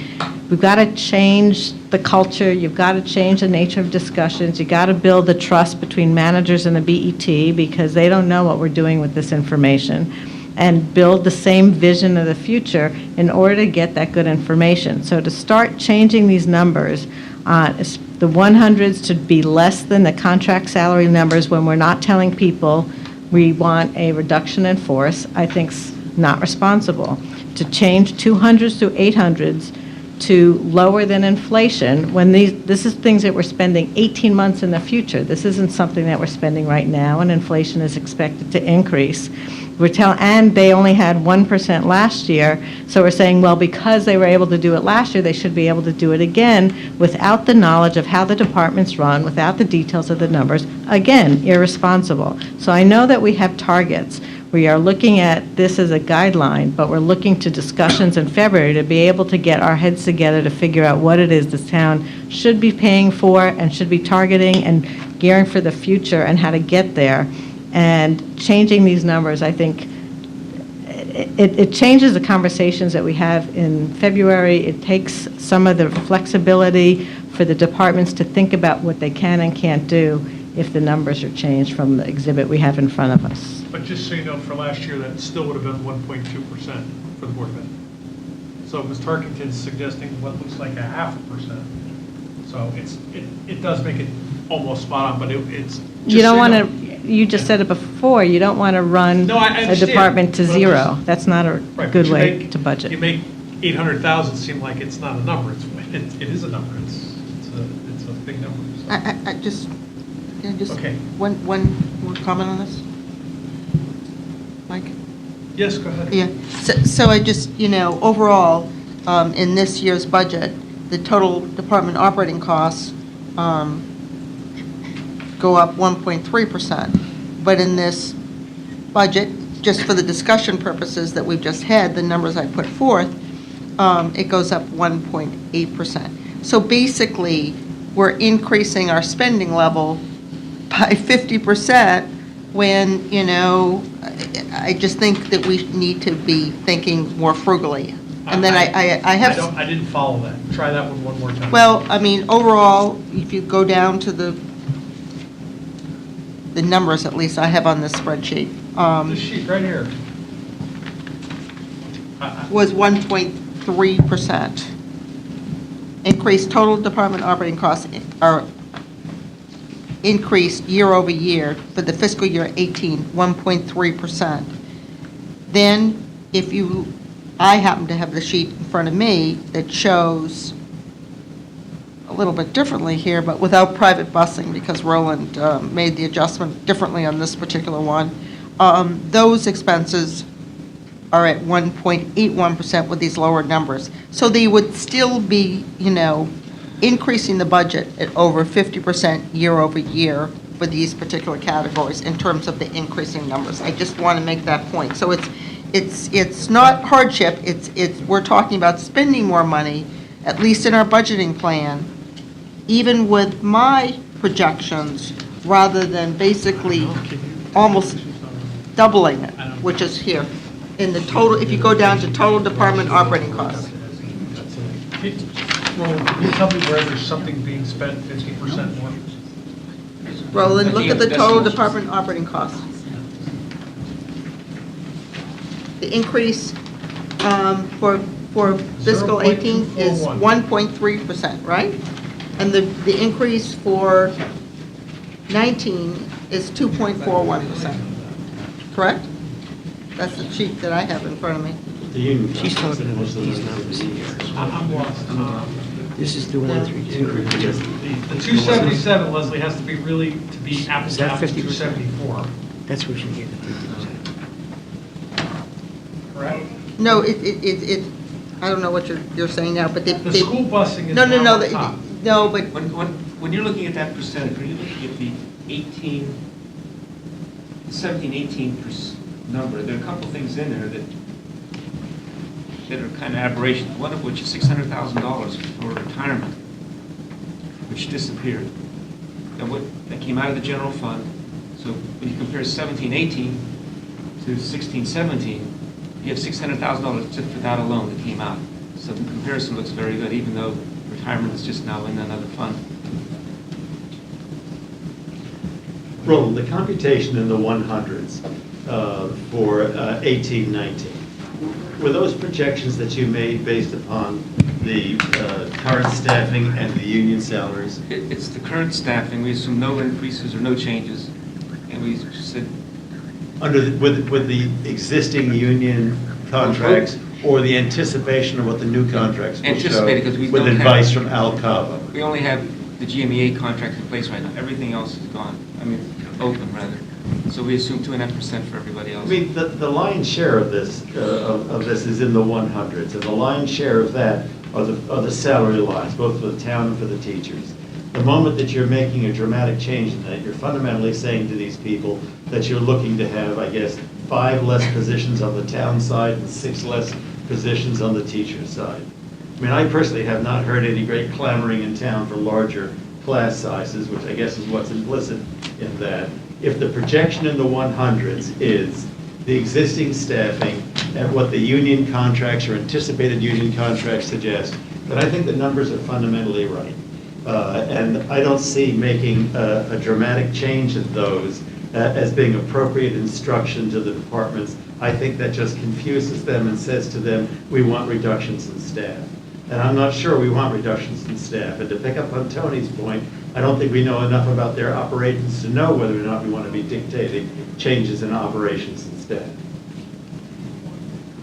We've done this before under Mr. Lash's administration, and it worked well. But I agree. That's the problem. That is exactly the problem. We've done it before, and it hasn't worked well. Hold on. Sorry, I'm sorry. No, not you, Tony. Sorry.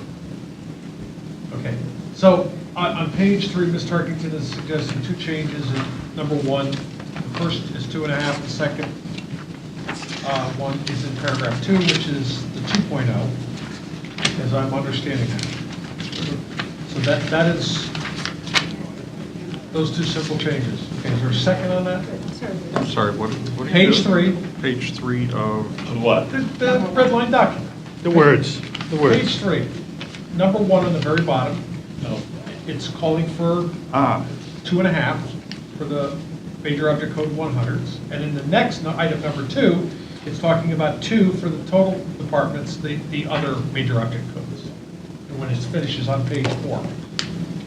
So Ms. Tarkington wants to make the 2.5 in the first one 2, and I believe in the second one,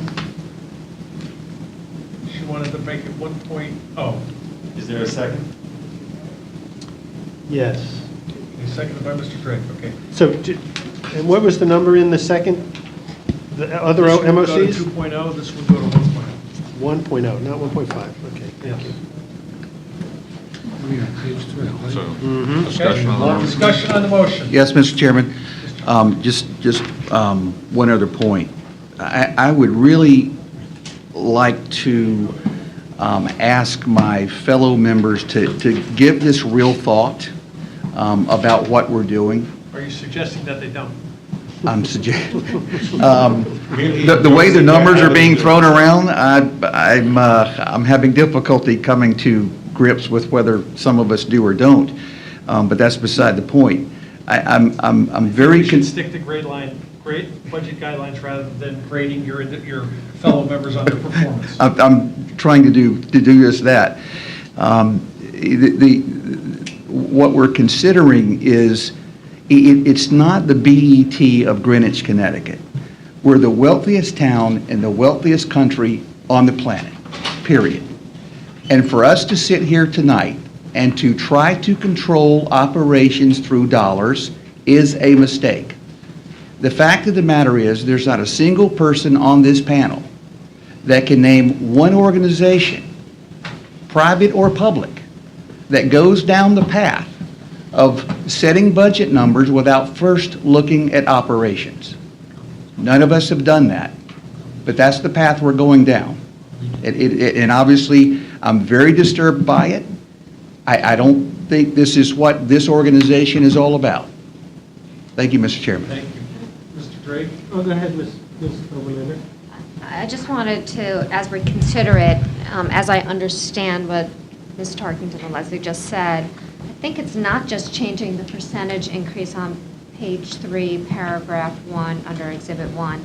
I think it's actually changing the language, because from what I understand, from what Roland said, you can no longer say that it's based on labor contracts in place and the estimate that we used. I think we would then need to change the language, if I'm understanding you correctly, to say we would like the town and the schools to target no more than a 2%.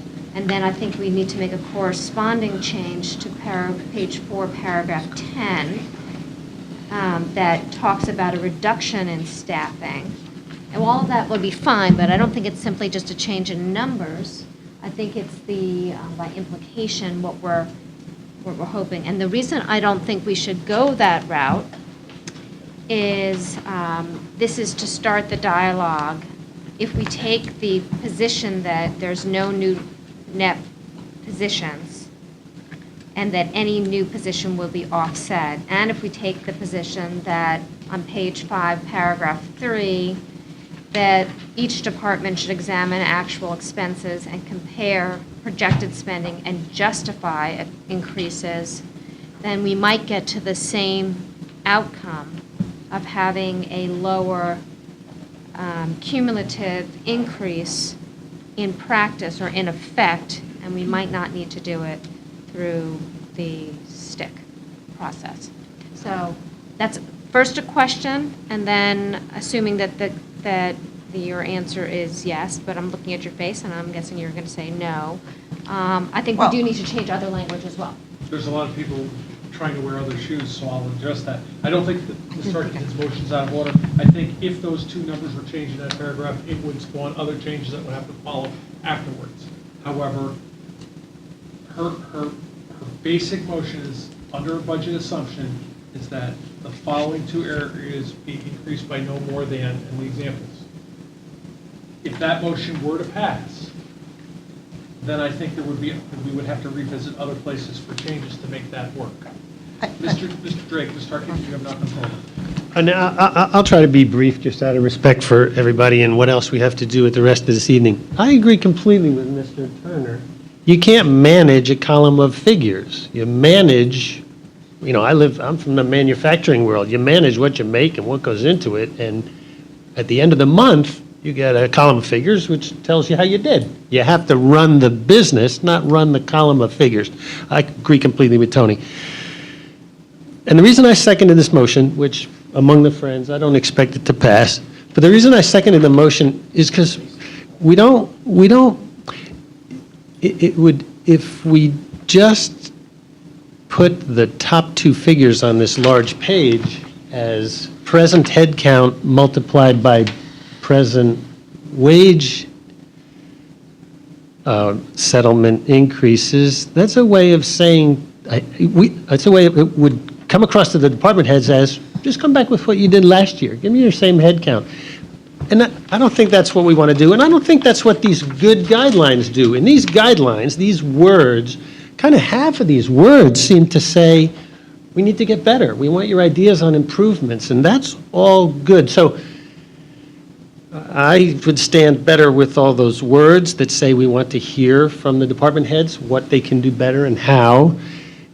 I guess at the limit, that's a little bit of a conflict with these figures that just say, give me last year's head count multiplied by wage increases.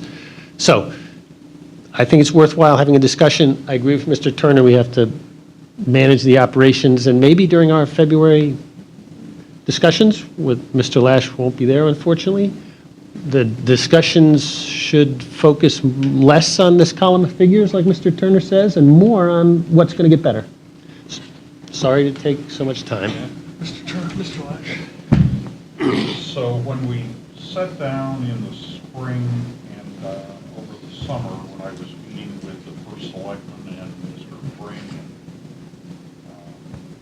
and then in the material that you've sort of been seeing as we've been going along, all the time we've been trying to get to about a 1.25% mill rate increase. And this set of numbers gets us to within $127,000 of that, and those of you who've been around this before know that it's not unusual to be looking for $3 or $4 million or even more. So this has been crafted to get us to around that 1.25%. If I were going to be here for budget committee meetings in February, I would be saying to the department heads, here's the format we want you to follow when you come in to make your presentations. Because by then we'll have their budgets, and they'll add up to roughly these numbers, because they will. They know how to do that. And what we would be saying then is, what Mr. Drake is saying, if you read the language here, it says, let's see if we can find some structural improvement in our operation. Let's operate more effectively, let's operate more efficiently, let's either give people service that they don't get now and they'll be happy to pay for it, or let's give them the service they get now, or maybe less service, and save them meaningful amounts of money. But sort of fussing around the edges which, not to sneer at $1 million, but $1 million is in a $400 million budget, kind of fussing around the edges, isn't something we need to spend a lot of time on tonight. We want to save $10 million or $15 million. We have to rethink how we're delivering some of the services. So we could just agree that we're going to employ fewer guys who drive snowplows and plow the roads more slowly in the winter. That would save us money. We could stop buying some of those trucks. I'm not being silly about it. That's a choice we could make. We could say, you know, we don't have to be down to Bear Highway while the snow is falling. We have to make some indent on it, or we won't be able to move it. But you know, we could say, you know, we could close a firehouse. We don't provide fire service to the backcountry. Maybe there's some other place we don't have to provide fire service to. Maybe close the North Street fire station. We could decide that we have more police patrol forces than we need. I could make the argument that we do. But those are decisions that need to be made, to use Tony's comment, by looking at the service level you're going to get and deciding as a policy matter that's enough of that service. And then reducing the cost accordingly. You can't do that sitting here at this stage of the game.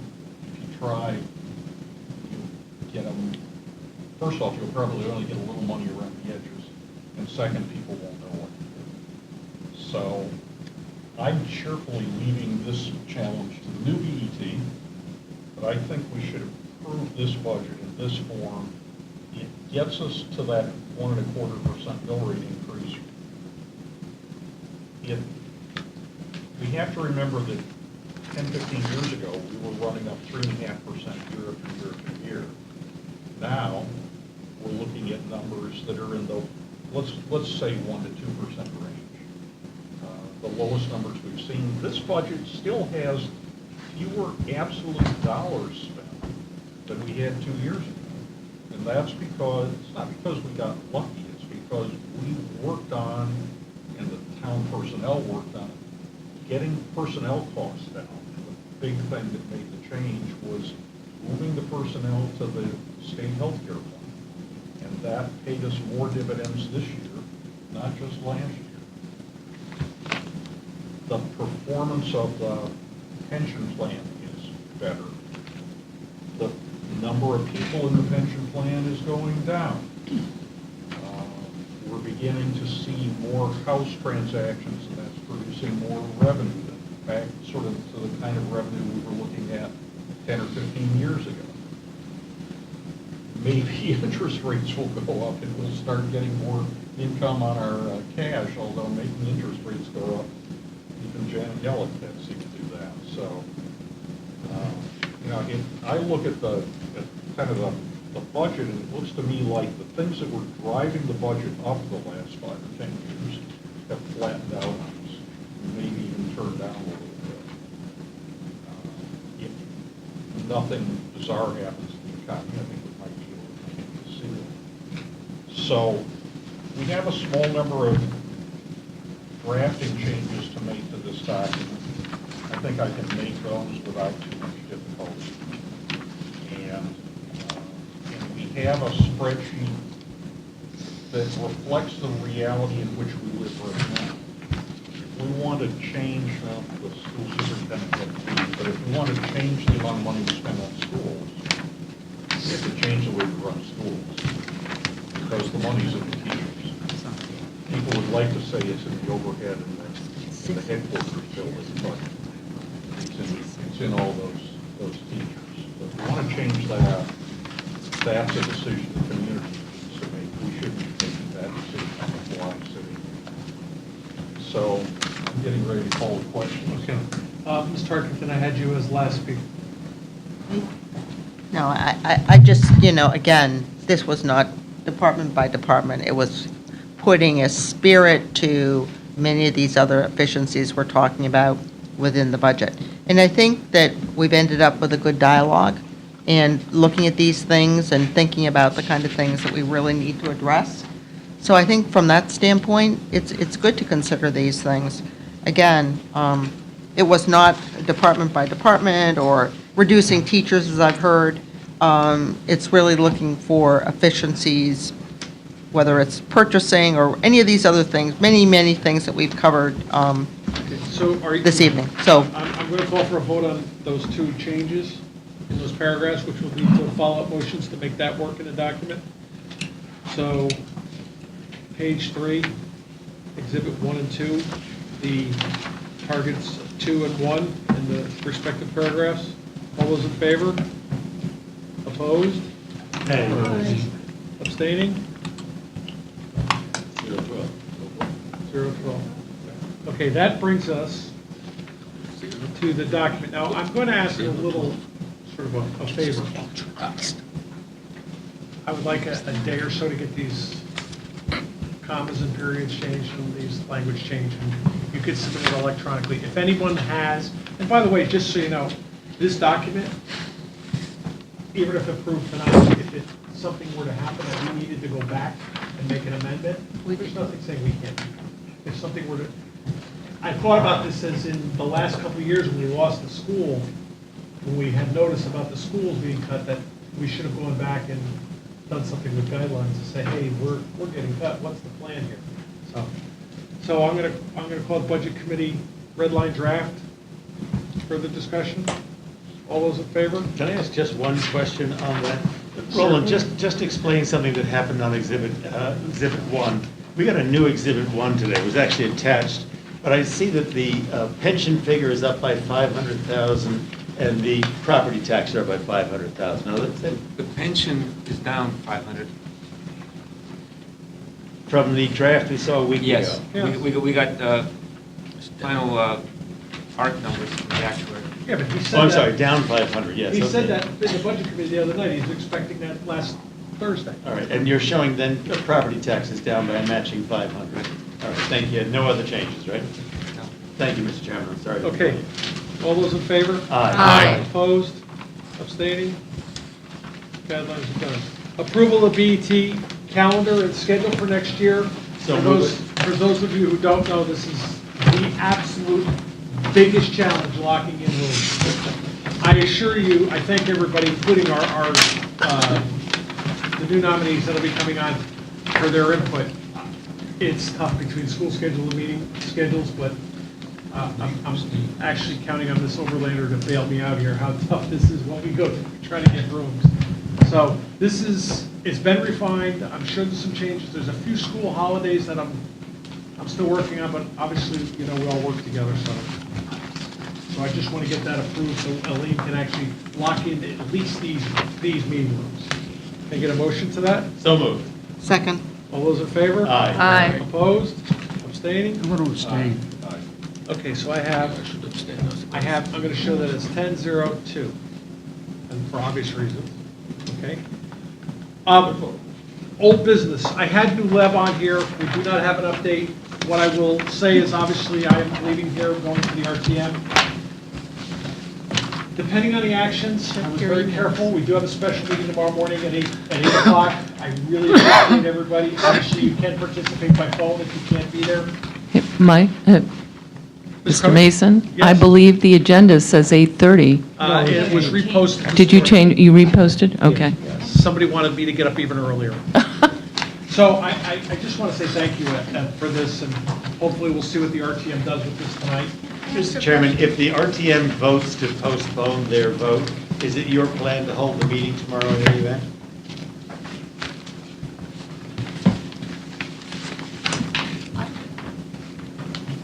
I don't have an answer for that, because I know where we have a difference of opinion in the room. Can I make a motion? I'd like to make a motion if the RTM votes to postpone, that we postpone our meeting until the appropriate date in November, I think, whatever it is. I would second that November 22nd. motion. Okay, discussion on that motion? So it's a little trick. I'm going to be at the RTM. I'm going to send you an email. I'm going to send Elaine an email. She's going to have to put a meeting canceled sign down the door. So, You don't want to get that, put it on the door? no, I got to do radio at 6:15. Is everybody okay with that? Can I do that? I have a motion, I mean, but I just want everybody to understand that. Send an email so it's clear to everybody, send an email to us anyway, so it's clear to everybody as to whether or not you have a meeting tomorrow morning at 8 o'clock. So if they postpone it, I will do that. If they don't, if they take action, Is that we're a gonna. problem for somebody to put a notice? No. Okay, We're all here at the okay, time. that's what I just wanted to know. I think we're meeting in town hall meeting room. We Yeah. did get the Yeah, room. That was Post-it okay. notice says town meeting. Mr. Chairman, Mr. Blakely, what if the postponement goes beyond the 20th of November? the answer to the question, so we're all clear, what if the postponement goes beyond the 20th of November? I don't know how many of you have been getting the email. I don't know how they're going to postpone it. A motion to postpone is just that. I don't know. There have been some emails back and forth between some of the RTM members about can they postpone it to November 20th, is what they wanted to do. Right. That was the original intent, which is when the bids are good. We understood that. But Tom Burns said, the moderator said, that he can't do. So I don't know exactly how they're going to handle it, so I can't answer your question. Our meeting is the 20th regardless. Right. My point would be if there is a motion to postpone into December, then I would propose that we meet tomorrow. I will have to give that answer. I will say this. Let me just see if I can say this from a personal point of view pertaining to the motion. The RTM votes to postpone until at least, I don't think they're going to give a date. I don't think they're going to be permitted to Okay. give a date. I think they're just going to be given a motion to postpone. Table, postpone, looking at Mr. Turner. No, they can't table it. It has to Yeah, go. I'm not sure what they're going to do, but I can tell you that I have seen email traffic where if they decided to postpone it, because that came out of one of the committees, there was email between the chair of District 7 and the moderator saying that that motion would be out of order. So I don't think they have the ability to do that. So, Mr. Chairman, Yes. just thinking aloud together, if we take this vote and whatever the outcome is, do we want that message to go or that information to go to the RTM? What impact, if any, may it have or might it have? I've been very cautious because I don't want the RTM to say that their vote means nothing, the BET's going to do what it wants to do anyway. Because that's not really what we have been true all along in saying. I would say this, if the RTM votes to postpone, that's fine, we have time with the bids, I think we're safe. However, if we get actual confirmation that the state is not going to reimburse us, I think the What? conversation, Question the next town.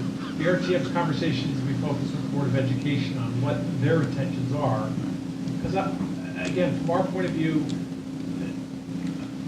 I think because the bids are extended, we're okay, but I think all of us need to be driving that conversation going forward. I mean, So if we postpone, might they postpone as a result of that? No, we're- You don't think there's a tie? We're following. I think that's my real. We're in the follow on this one. Yeah. If they postpone tonight, they're only going to, they're going to want to postpone until they get an Yep. answer from the state. Got it. And by the way, there is an update on the state budget. There's progress there. Progress we didn't even have a week ago, I should say. Good. At budget meeting, so. Okay, so all those in favor of that motion? Aye. Opposed? Okay, so I'm going to show that as 11-1. The motion is if the RTM postpones it tonight, then I can't. Mike, what is the call-in number? I'm sorry? How are we going to call in if you want to call? I'll use my cell. If there's more than one calling in, I'll use Mr. Drake's cell. We'll be fine. We'll have a couple of that. Okay, moving on. Minutes, approval, September 19th. So moved. Second. All those in favor? Aye. Opposed? Mr. Drake, do you have anything? No, Mr. Chairman. Mr. Norton? No, Mr. Chairman. I have four quick things. Roland, congratulations, welcome back. Calling the office, Roland wasn't there. He's now looking out his window, reading across the parking lot license plate number. Congratulations, thank you. Welcome back. He's an eagle. I just, again, for the RTM committee districts, thank you, everyone. I am working on a new member BET orientation. I am working on some dates right now. It will be, I'm working with Elaine. That will be a posted BET meeting because I'm counting on everybody's help on that. I'm also working with Mr. Lash, whether it'll be a BET meeting or a BET budget committee meeting. For those of you on the budget committee, thank you for volunteering. sort of a meeting with the boards and commissions chairs that we never see during any of the budget process. For the background on this is, I went to a meeting Peter Tessie invited me to. There was a speaker and a presentation, and I looked around the room, and there was all these boards and chairs, and we never see that in our regular meetings. You didn't know any of them were? Well, I knew who they were, but I sat there and I looked at 30-something people in the room, and I said, wait a minute here, we need to start meeting with them, especially since guidelines are passed. They get hearsay, they leave it to their departmental managers to sort of work with the BET on budget, but I don't think that we've ever touched base with them, and that'll be a good chance, because the flavor that'll give is we'll have our new people coming on, being able to meet them, we'll have our old people, so they can get a real good flavor, and we'll have a little bit of a program on that. So I'm working on some dates with that, and I want to thank Mr. Lash for the help. And so there's one last thing. Wednesday, Dr. Gilday left. I am lecturing at the civics class in the high school, so Oh, really? What's that ought to be pretty good. On the BET, on the government, and what have you. That ought to be fun. What time is your lecture? 10:38 or some time frame that they have in their blocks. I did ask if I get lunch, but they said there was a school lunch going on. So that should be interesting. So I should take some people for support, because I can just see, we talked about this a little bit in caucus, and everybody had some choice words, so I'll let those go. But with that, Motion to adjourn. all those in favor? Aye. Opposed? Off to the RTO. Can I